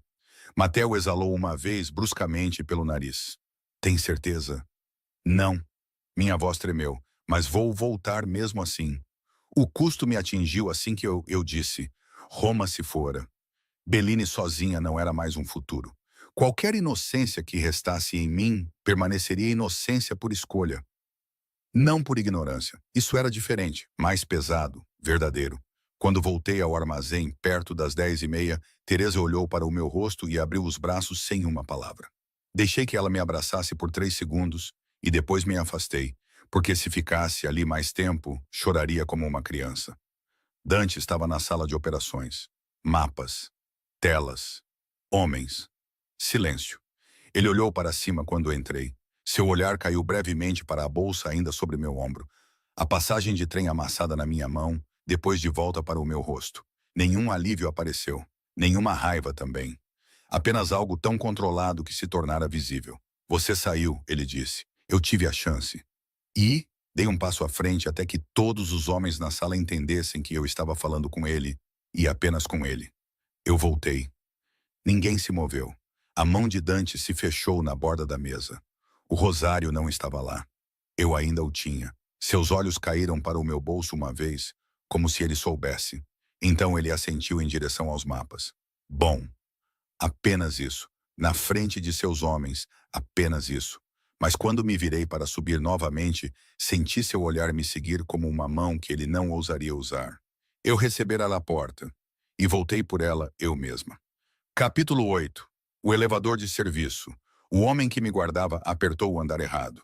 O erro que nos custou veio 2 dias depois, e foi meu. Eu disse a mim mesma que havia conquistado o direito de me mover livremente dentro do armazém depois de escolher ficar. Isso era vaidade disfarçada de utilidade. A guerra não recompensa nenhum dos dois por muito tempo.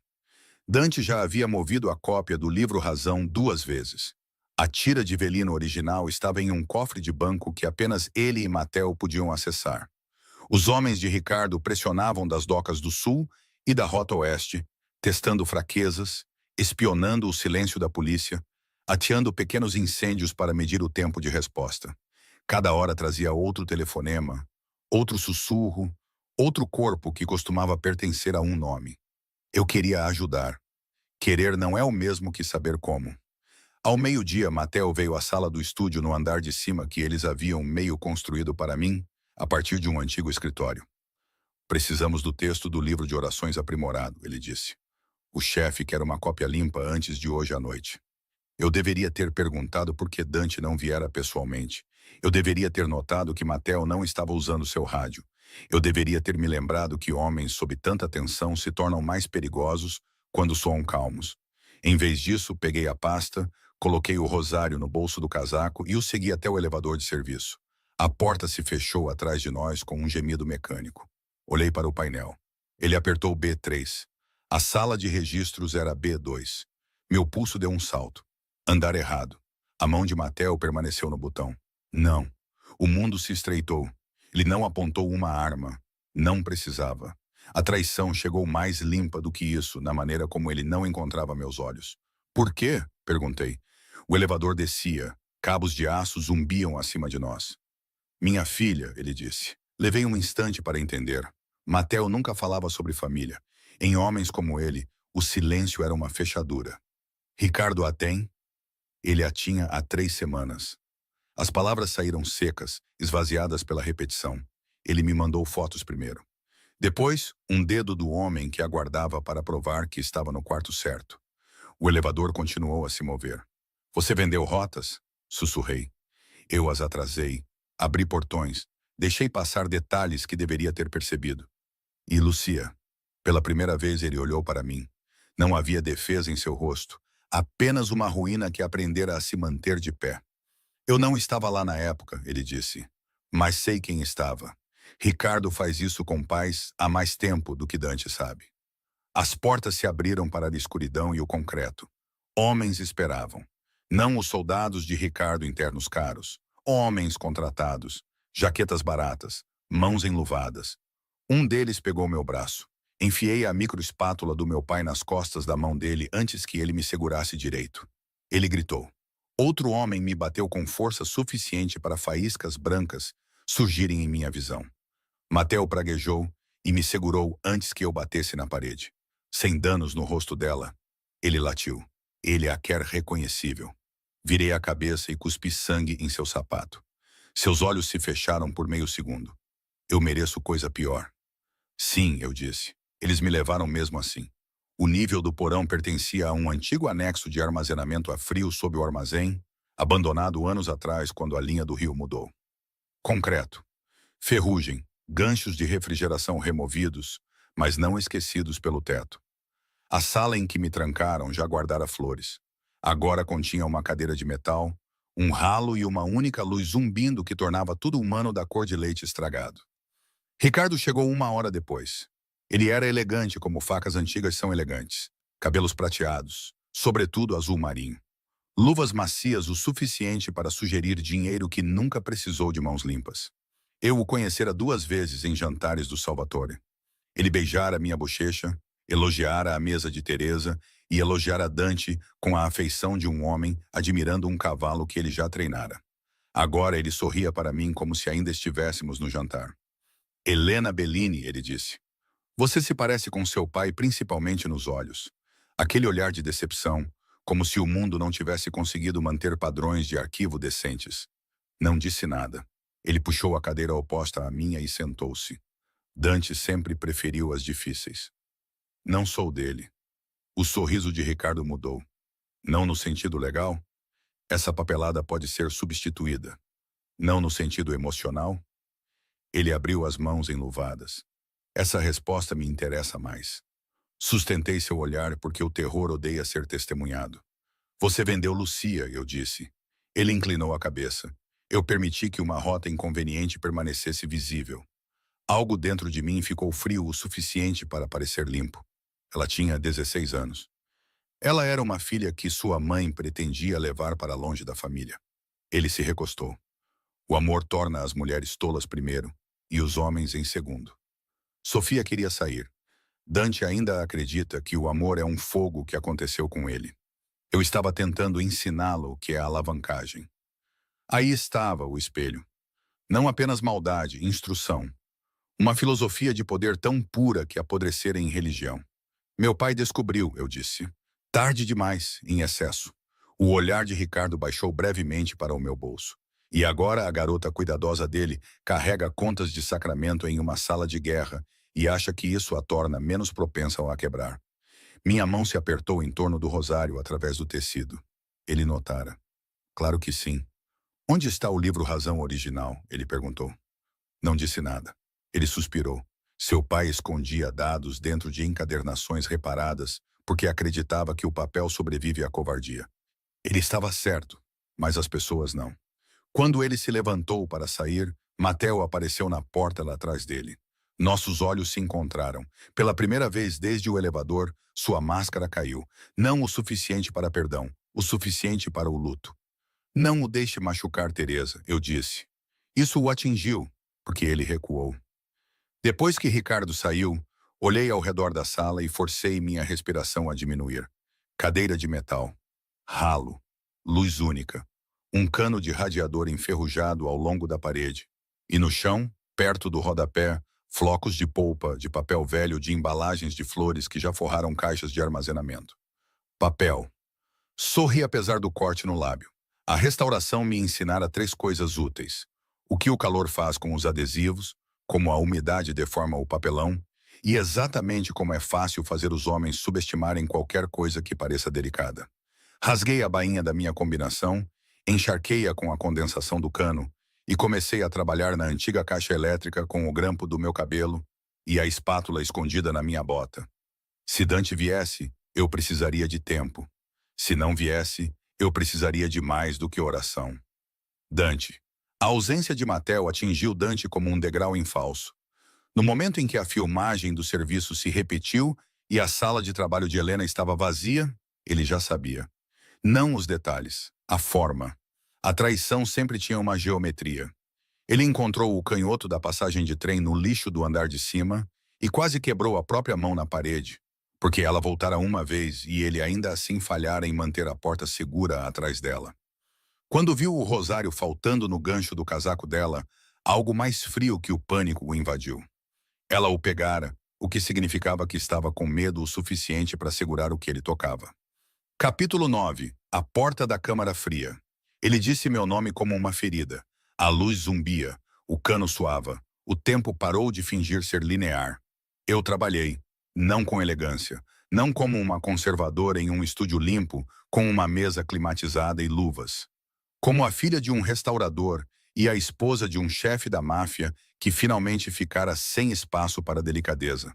Abri a placa elétrica com o grampo de cabelo, rasguei o pano molhado em tiras mais estreitas e alimentei as fibras úmidas na junção exposta até que a corrente começou a cuspir e a crepitar. A primeira faísca queimou meu nó do dedo. A segunda ela apagou a luz. A escuridão caiu tão de repente que ecoou. Vozes gritaram do lado de fora. Botas, uma maldição. Alguém puxou a porta, a encontrou emperrada porque eu havia enfiado a cadeira de metal sob a maçaneta e começou a forçá-la para dentro. Movi-me para a parede oposta, o rosário enrolado firmemente em meu punho, e esperei com a espátula do meu pai na outra mão, como se fosse uma relíquia de santo, e não um pedaço de aço afiado. A porta arrebentou. O primeiro homem entrou cego na escuridão. Cortei sua bochecha e mergulhei por baixo de seu braço estendido. Ele agarrou meu casaco em vez da minha garganta. O tecido rasgou. Eu corri. O corredor além era frio como um refrigerador e ladeado por velhas prateleiras rolantes. Luzes de emergência brilhavam vermelhas no nível do chão. Alarmes começaram em algum lugar acima. Não por minha causa, porque outra pessoa havia chegado. Tiros soaram à distância. Meu coração sabia a resposta antes da minha mente. Dante. Corri em direção aos tiros porque, aparentemente, a sobrevivência se tornara íntima o suficiente para me tornar estúpida.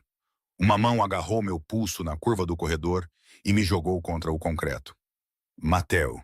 Ele sangrava do ombro e respirava como um homem a 1 minuto do colapso. Caminho errado, ele disse. Você não tem o direito de me dizer para onde ir. Escute, seu aperto afrouxou. Ricardo moveu minha filha há 1 hora. Ele mentiu. Nunca houve uma troca. Algo feio cruzou seu rosto. Havia apenas uma coleira. Eu o encarei. Ele enfiou um cartão-chave na minha mão. Portão do freezer oeste, fim do corredor. Abre para a rampa de carga. A equipe de Paulo está lá. E o Dante? Seus olhos se desviaram para além de mim, em direção aos tiros que se aproximavam. Ele foi atrás de Ricardo, significando sozinho. Significando que a parte dele que poderia sobreviver a isso talvez não fosse a parte que voltaria. Eu poderia ter corrido. Essa era a verdadeira saída. Talvez mais real do que a plataforma da estação. Portão aberto. Rota de fuga. Caos suficiente para desaparecer. Em vez disso, ouvi a mim mesma perguntar. Onde? Mateu deu uma risada quebrada. Você realmente voltou por ele. Eu voltei com os olhos abertos. Ele assentiu uma vez, como se essa resposta pertencesse a uma linguagem que ele respeitava. Então ele colocou a pistola de serviço de seu cinto na minha mão. 2 passos depois, um tiro o atingiu no peito. A força o jogou para trás contra a parede. Ele pareceu surpreso, o que de alguma forma foi a pior parte. Caí ao lado dele por instinto. Sangue encheu sua boca quando ele tentou falar. Minha filha, ele disse. Nós a encontraremos. Sua cabeça se moveu uma vez. Não. Ou tarde demais. Difícil dizer. Ele empurrou minha mão até que entendi que queria que eu pegasse o cartão-chave, não conforto. Eu o peguei. Seus dedos se fecharam em minha manga por um último segundo. Diga a Dante, ele sussurrou, que eu fui mais fraco do que ele. Então ele morreu antes que eu pudesse mentir para ele gentilmente. Deixei-o ali porque os vivos exigiam. O corredor se abria para o piso principal de armazenamento, onde as portas das câmaras frias estavam meio arrebentadas de suas dobradiças, e homens armados se moviam através do vapor de canos rompidos. Um corpo no concreto pertencia a um atirador contratado que eu vira no porão de Ricardo. Outro pertencia a um dos guardas de Dante. Passei por cima de ambos e encontrei Paolo atrás de um palete de carga, pálido como papel e ainda de alguma forma falando. Ah, ele disse quando me viu. A esposa desaparecida retorna. Mia me deve $50. Eu disse que você esfaquearia alguém antes de chorar. Você deveria estar na cama. Estou na medicina agora. Isso é trabalho de campo. Ele apertou os olhos para a arma na minha mão. Muito orgulhoso, profundamente preocupado. Ao mesmo tempo, Mia se agachou ao lado dele, recarregando com competência furiosa. O alívio cruzou seu rosto tão rápido que doeu ver. Você está sangrando. Não o suficiente para ser interessante. Essa frase por si só prova uma concussão. Um estrondo ecoou do corredor do escritório, além da linha do freezer. Não aleatório. Pesado. Deliberado. Dante. Paolo viu isso no meu rosto e praguejou. Não, absolutamente não. Se você correr em direção a ele, eu pessoalmente morrerei de estresse. Preciso dos registros ou de um mapa, Mia encarou. Helena, eu conheço a arquitetura de armazenamento antigo, eu disse rápido. Anexos de igrejas, porões de carga, armazéns de flores, eles reutilizam os layouts. Se Ricardo pegou a ala do escritório, há uma segunda passagem de serviço atrás da linha de caixas mortas para a circulação de ar. Paolo piscou. Nunca me senti tão atraído por papelaria. Peguei o marcador de giz do paleti e desenhei o provável corredor no concreto. O cartão-chave de Mattel se encaixou no painel de acesso exatamente onde deveria. Paolo olhou para o esboço, depois para mim, e toda a brincadeira desapareceu dele. Você realmente pode nos levar até lá? Sim. Mia agarrou meu braço antes que eu me movesse. Se você entrar lá, pode vê-lo fazer algo que nunca poderá de saber. Pensei no escritório, no sangue, na maneira como ele me olhou primeiro após a emboscada, apenas para contar se eu estava viva, na maneira como ele parou depois de me beijar porque o medo importava mais que a fome. Eu sei, eu disse. Nós nos movemos. A passagem de serviço era estreita, ladeada por canos de refrigeração que pingavam em nossos ombros como suor frio. No final esperava um escritório com uma porta estilhaçada, uma mesa virada, e Ricardo Viscardi de joelhos com a mão de Dante em sua garganta. Por um segundo impossível, ninguém me viu. As costas de Dante estavam para nós. Sua arma estava no chão. Havia sangue em sua testa e mais em seus punhos. Ricardo sorriu para ele através do estrangulamento, como um homem finalmente encontrando o final para o qual fora treinado. Faça, Ricardo sussurrou. Torne-se eu apropriadamente. Então Dante ouviu minha respiração. Ele se virou. Há momentos em que uma vida se articula tão silenciosamente que você só os ouve mais tarde. Dante me vendo viva foi um desses momentos. Tudo nele mudou de uma vez. Assassinato, alívio, raiva, incredulidade, demais para qualquer rosto conter de forma limpa. Ele soltou Ricardo o suficiente para Paolo derrubar o homem mais velho de lado com um gemido que sugeria que o heroísmo era terrivelmente duro para sua dieta. Dante atravessou a sala em 2 passadas. Ele não perguntou se eu estava ferida. Ele já sabia que eu estava. Sangue no meu lábio, casaco rasgado, hematomas surgindo. Ele segurou meu rosto entre as 2 mãos com tanto cuidado que quase me quebrou. Helena. Ele disse meu nome como uma ferida reabrindo. Toquei o sangue em sua têmpora. Mattel está morto. A verdade o atingiu. Eu vi. Um recuo tão profundo que parecia imobilidade. Ele me deu isso. Mostrei o cartão-chave. E a rota. Dante fechou os olhos uma vez. Apenas uma respiração. Então os abriu e pressionou sua testa brevemente contra a minha. Sem palavras. Desesperado. Cru o suficiente para parecer uma oração. Esse não foi nosso primeiro beijo. Foi mais íntimo. Atrás de nós, Paolo grunhiu. Se alguém planeja declarar sentimentos, faça-o enquanto estou esmagando um velho.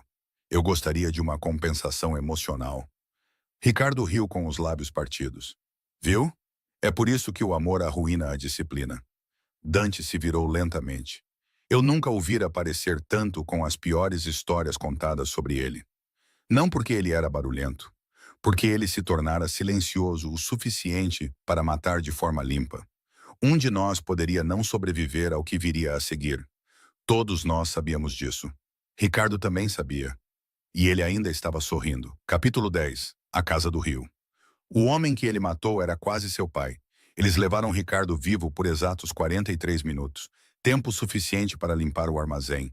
Tempo suficiente para Mia intimidar Paolo a entrar em uma maca enquanto ele argumentava que morrer na horizontal apagaria seus ombros. Tempo suficiente para Teresa chegar, ver o sangue no meu casaco e proferir uma oração feroz o suficiente para soar como uma ameaça. Tempo suficiente para Dante ficar no elevador de carga com Ricardo algemado a seus pés e ficar tão imóvel que entendi que o próprio movimento estava sendo racionado dentro dele. Então Ricardo riu da morte de Mattel.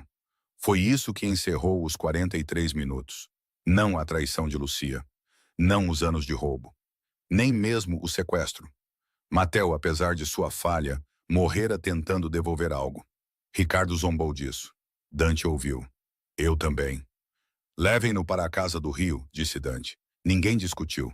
A Casa do Rio ficava na extremidade sul do território Salvatore, onde a cidade se afinava em escuridão industrial E o dinheiro antigo escondia suas decisões mais feias atrás de paredes de tijolos e salgueiros.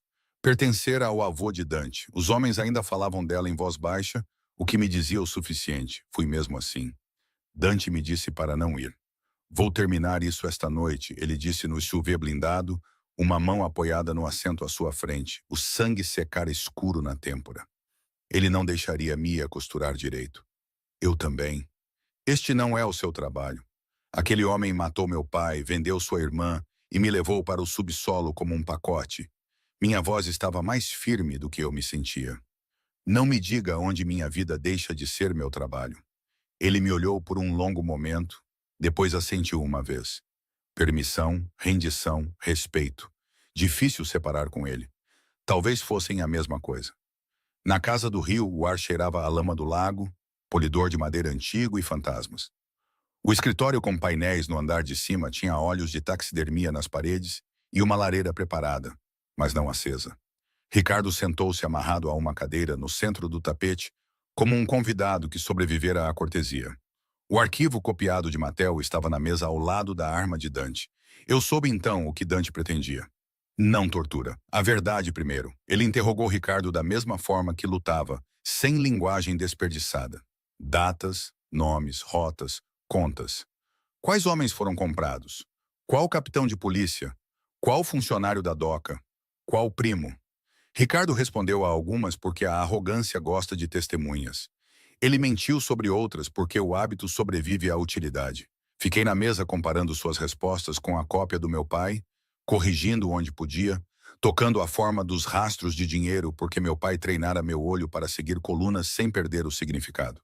Esse era o meu lugar na violência final. Não decoração. Não refém, prova. Quando Ricardo negou a conta do Vaticano, deslizei o livro de orações para a mesa e abri nas marcas de pressão. Você pressionou com muita força aqui, eu disse. Meu pai pegou a transferência porque você usou fundos de restauração da igreja para lavar um pagamento de emergência. Ele notou porque nenhum conservador de verdade abrevia compras de pigmentos dessa maneira. Ricardo olhou para mim então com algo como interesse real. Carlo te ensinou bem. Ele me ensinou o suficiente. O olhar de Dante se voltou para mim. Orgulho, rápido e perigoso como um fósforo aceso em um quarto escuro. Ricardo viu isso também. Claro que viu. Essa é a sua fraqueza, ele disse a Dante suavemente. Não o amor, o reconhecimento. Você quer que ela veja um homem por baixo da arma. Isso te faz dirigir mais devagar. E você? Dante perguntou. O que te tornou assim? Ricardo se inclinou para trás o máximo que as cordas permitiam. Precisão. Não, disse Dante. Covardia com boas maneiras.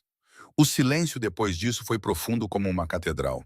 Então Ricardo fez o que vilões muito certos de sua própria filosofia sempre fazem. Ele tornou pessoal porque a doutrina por si só não o emocionava mais. Sua mãe implorou, ele disse. Isso foi desagradável. Lúcia não. Ela me olhou como se eu a tivesse decepcionado. Muito como sua esposa faz agora. Dante se moveu. Foi tão rápido que a cadeira tombou antes que eu entendesse que ele havia cruzado a sala. Sua mão agarrou Ricardo pela garganta e o ergueu pela metade. O estalo do velho piso de madeira sob as pernas da cadeira soou indecentemente alto. Por um segundo, vi o futuro que Ricardo pretendera o tempo todo. Dante reduzido a um puro instrumento de raiva, cada linha humana queimada dele. Dante, eu disse, apenas o nome dele. Nada mais. Ele congelou. Não porque eu tivesse poder sobre ele em algum sentido de conto de fadas. Porque ele ainda era ele mesmo o suficiente para me ouvir dentro da pior coisa nele. Seu aperto afrouxou uma fração. Ricardo sorriu com sangue nos dentes. Aí está. Isso. Essa hesitação. Sofia teria odiado o que você se tornou. Mas isso, ela odiaria ainda mais. Dante o soltou. Então ele voltou para a mesa, pegou o livro Razão copiado e me entregou. Leia a última linha. Olhei para baixo. Anotação espelhada do meu pai. Código de pagamento, liberação de rota. Um adendo final que eu não havia traduzido completamente sob pressão. Se encontrado após minha morte, Sofia Salvatore tentou sair com evidências. Viscardi arranjou o incêndio. Dante não deve se tornar a prova dele. Meu peito se apertou tanto que doeu. Levantei os olhos. Dante viu a linha em meu rosto antes que eu a dissesse em voz alta. Isso foi o suficiente. Algo nele mudou. Não se suavizou exatamente, mas se alinhou. Ele olhou para Ricardo como se finalmente tivesse encontrado a forma exata da dívida. Ele não o matou com as mãos. Ele pegou o canivete do meu estojo de reparos. O canivete do meu pai. Cabo de osso. Lâmina estreita usada para levantar couro e raspar cola velha. Não uma arma projetada para a glória. Uma ferramenta projetada para a precisão. Dante cortou as amarras de Ricardo com ele. Ricardo riu uma vez, confuso. Então Dante colocou a lâmina na mesa, deslizou o arquivo de evidências pela madeira polida e apertou o botão de gravação no telefone recuperado de Mateu. Você vai assinar uma confissão nomeando cada oficial comprado e cada rota que vendeu, ele disse. Depois vai repetir tudo em gravação. Ricardo encarou. E se eu recusar? Então eu atiro na sua boca e libero os livros de qualquer maneira. O sorriso do homem mais velho desapareceu. Levou 11 minutos. Ele assinou porque acreditava até o fim que sistemas como o nosso sobrevivem melhor ao escândalo do que à consciência. Ele confessou porque Dante descreveu exatamente quantas das contas ocultas de Ricardo já estavam congeladas e quais de suas amantes haviam sido levadas à atenção federal. Precisão contra precisão. Espelho contra espelho. Quando terminou, Dante atirou nele uma vez no coração. Sem discursos. Sem espetáculo. Uma eficiência mais perturbadora que a raiva. Ricardo caiu no chão e ficou lá. Eu não desviei o olhar. Essa foi a escolha que eu fiz. Mais tarde, quando o corpo foi removido e o arquivo duplicado 3 vezes para 3 inimigos diferentes, que odiavam Ricardo o suficiente para circulá-lo amplamente, ficamos sozinhos no escritório da Casa do Rio, enquanto o amanhecer ameaçava as janelas. Ele te transformou em algo, eu disse. Dante olhou para o sangue no tapete. Sim. E? Seu olhar se voltou para mim, para o livro de orações ainda aberto na mesa, para o canivete do meu pai ao lado, e eu tive que escolher o que eu permaneceria. O custo dessa escolha estava ao nosso redor. Mateu morto, Paolo ferido, Lúcia ainda desaparecida. A inocência, minha e dele, nem mais abstrata. Ainda assim, algo havia terminado. Teresa ligou logo após o nascer do sol para dizer que Paolo acordara exigindo caldo e elogios. Mia chorara onde ninguém além de Teresa viu. Os oficiais da fiança já estavam se voltando uns contra os outros.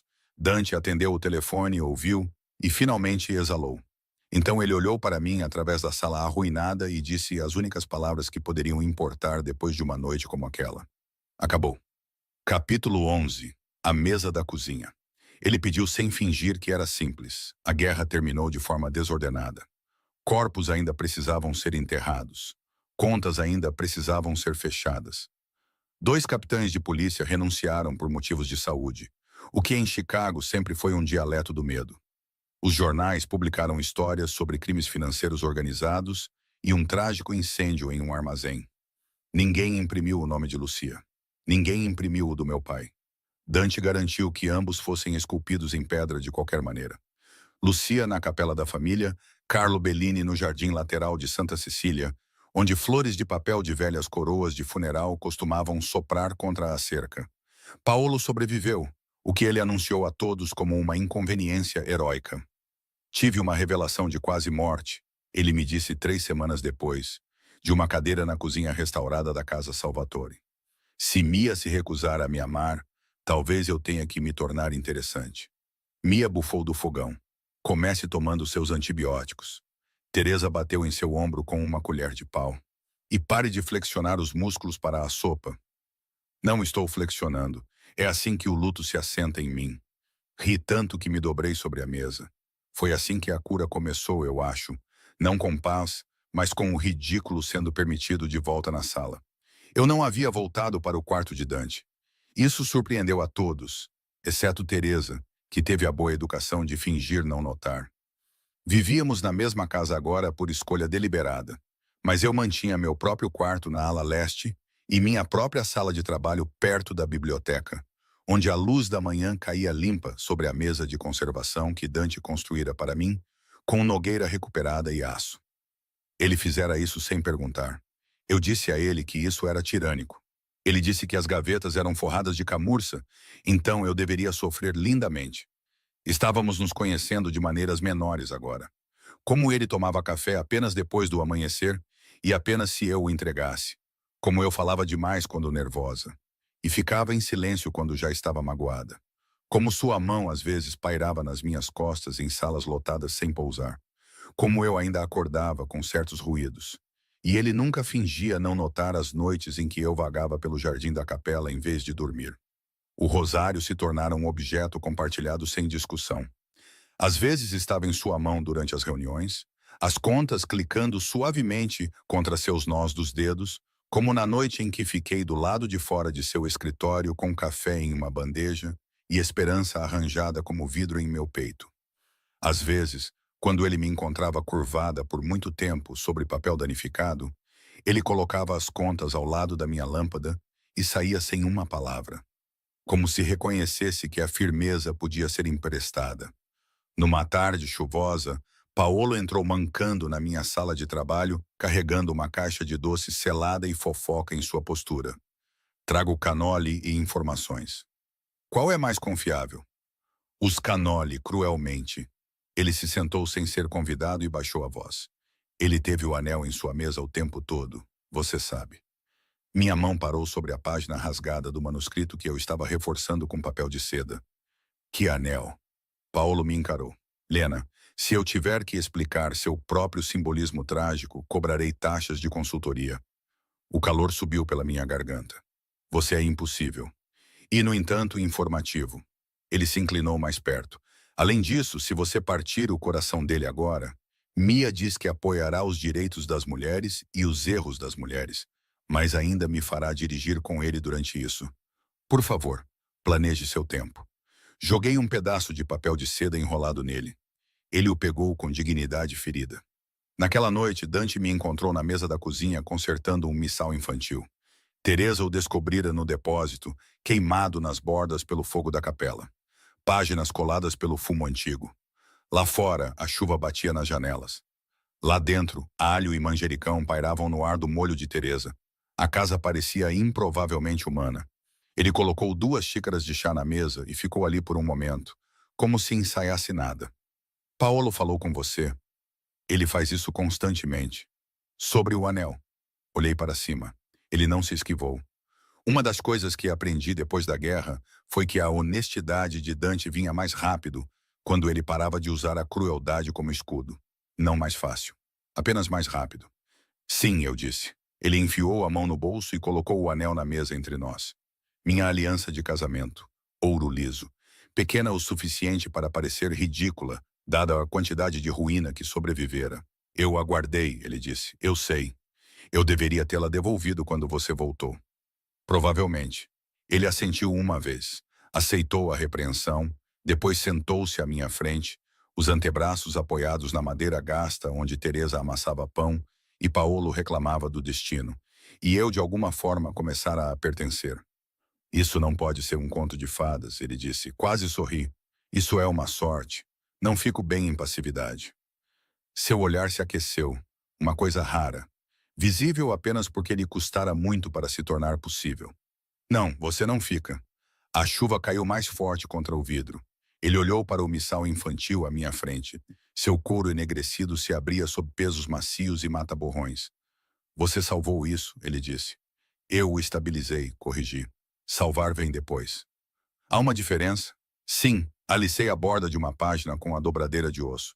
Estabilizar significa que não vai piorar em minhas mãos. Salvar significa que pode ser tocado novamente sem medo. Ele ficou quieto. Então, daquela sua maneira econômica, ele cruzou toda a distância emocional com uma única frase. Ensine-me a segunda. Olhei para ele por um longo tempo.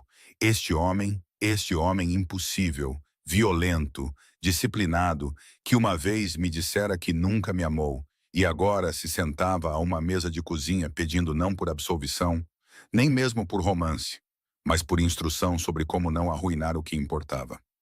Minha garganta se apertou. O que você está pedindo, Dante? Ele pegou o anel, girou uma vez entre o polegar e o indicador, e as contas do rosário em sua outra mão clicaram suavemente contra seus nós dos dedos.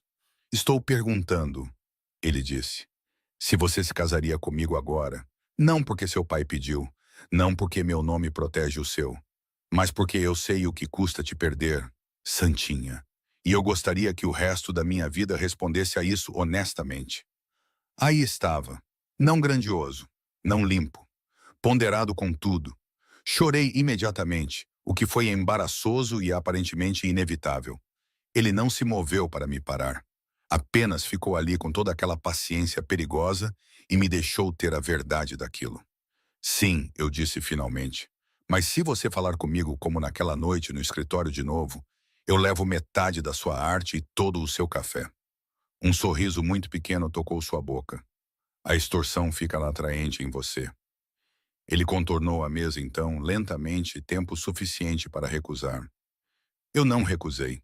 Ele deslizou o anel de volta no meu dedo com mãos que mataram e protegeram em igual medida. E quando ele me beijou desta vez, foi quente, assentado e totalmente escolhido. Sem pressa. Sem medo confundido com urgência. Atrás de nós, Paolo sussurrou da porta. Se alguém precisar de mim, estou chorando por motivos médicos. Mia o arrastou pelo colarinho. A testa de Dante repousou brevemente contra a minha. A cozinha estava iluminada pela luz da lâmpada. A chuva marcava o tempo nas janelas. A casa não se tornou inocente, nem nós. Mas quando ele disse, venha para a cama quando terminar, Santinha, as palavras não continham nenhuma posse a qual eu precisasse resistir. Apenas lar. Capítulo 12. A tira de linho. Ele notou a mesma coisa e finalmente a nomeou. 10 meses depois, a primeira coisa que ouvi foi o rosário. Clique, clique. Não do lado de fora de um escritório trancado desta vez. Na minha própria mesa de trabalho, onde a luz da tarde se derramava sobre livros razão reparados, dobradeiras de osso afiadas e uma tigela rasa de cascas de limão que Teresa afirmava fazer o quarto cheirar menos a desespero acadêmico. A nova ala de conservação Bellini Salvatore ocupava a cocheira restaurada atrás da vila, metade arquivo e metade oficina, financiada com dinheiro que Dante usara para fins menos sagrados e agora canalizava legalmente para sua irritação duradoura, para registros da igreja, documentos de bairro e papéis de família que ninguém importante valorizara até que o fogo ou a água os tocassem. Eu estava de pé sobre um registro de casamento danificado de 1924, quando Dante entrou sem bater. Alguns hábitos permanecem porque o amor não apaga a estrutura. Apenas a ensina a ter melhores maneiras. Ele perdera o paletó em algum lugar entre a casa principal e minha sala de trabalho. Suas mangas estavam enroladas uma vez, a gravata afrouxada, o cabelo tocado pelo vento de fora. Havia um corte superficial em seu nó do dedo, provavelmente da dobradiça da caixa que ele insistira em mover sozinho, porque delegar trabalho simples aparentemente ofendia sua nobreza. As contas clicaram uma vez contra seu anel quando ele me viu notar. Baixei minha dobradeira. No que você bateu? Numa caixa teimosa. A caixa venceu? Sua boca quase se moveu temporariamente. Aquele quase sorriso ainda me surpreendia. Não porque era raro agora, mas porque eu me lembrava de quando não existia de todo. Contornei a mesa, peguei sua mão e a virei com a palma para baixo sob a luz. Lá estava, sangue ao longo do nó do dedo, corte limpo, irritante em vez de sério. Não pedi permissão. Nunca pedira, nem na primeira noite e nem agora.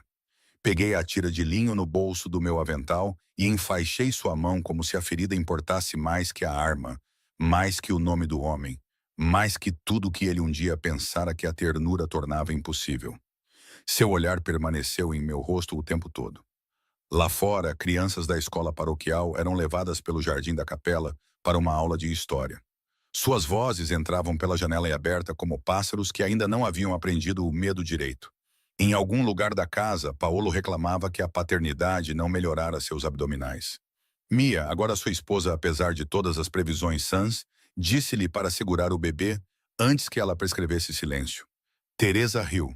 O som nos alcançou fracamente e mudou o ar. Quando amarrei o nó, Dante fechou os dedos em volta dos meus. Pronto, eu disse. Você vai sobreviver. Eu sei. Mas ele não soltou. Seus olhos escureceram daquela maneira antiga e familiar. Não com perigo agora, mas com profundidade, do tipo que me fazia sentir observada e escolhida no mesmo fôlego. Eu conhecia aquele olhar. Ainda me desestabilizava. Talvez sempre desestabilizasse. Alguma ternura deveria. O quê? Perguntei suavemente. Ele exalou uma vez pelo nariz. As contas se moveram contra seus nós dos dedos. Clique. Você sabe, ele disse. O que você fez comigo da primeira vez? Ri levemente. Casei com você sob termos duvidosos. Seu polegar roçou o interior do meu pulso, onde meu pulso saltou. Não. Sua voz mudara, mais baixa, mais verdadeira. No escritório, ele disse, sangue na minha mão, um homem meio morto no meu tapete. Você deveria ter tido medo de mim da maneira útil. Você deveria ter recuado. Em vez disso, você alcançou a ferida. Lembrei-me de cada centímetro daquela noite, o café amargo, o cheiro de cedro e violência, a frase que me quebrou, a porta que eu fechara atrás de mim porque ficar teria me transformado em algo menor. Você notou isso antes de mim, eu disse. Eu notei antes de saber que estava perdido. Sorri apesar da ardência na garganta. Perdido? Sim, seu olhar não vacilou. Você me tornou visível em uma sala onde passei anos sendo apenas temido. Você entende o que isso me custou? Pensei em Lucia, Sofia, Ricardo, Matel, a Casa do Rio, a plataforma da estação, a mesa da cozinha, todas as versões dele que se interpuseram entre a arma e o homem, e escolheram de novo e de novo permanecer ambos sem deixar que o primeiro devorasse o segundo. Custou-lhe a parte que podia fingir não precisar de ninguém, eu disse. Um calor lento tocou seu rosto, não surpresa, reconhecimento oferecido de volta. Sim, Santinha. Aí estava o apelido uma última vez, completo e gentil e carregando cada capítulo de nós dentro dele. Ele levou minha mão à boca e beijou a poeira de linho em meus nós dos dedos. Então ele tirou o rosário do bolso e o colocou na mesa entre nós, preto sobre madeira.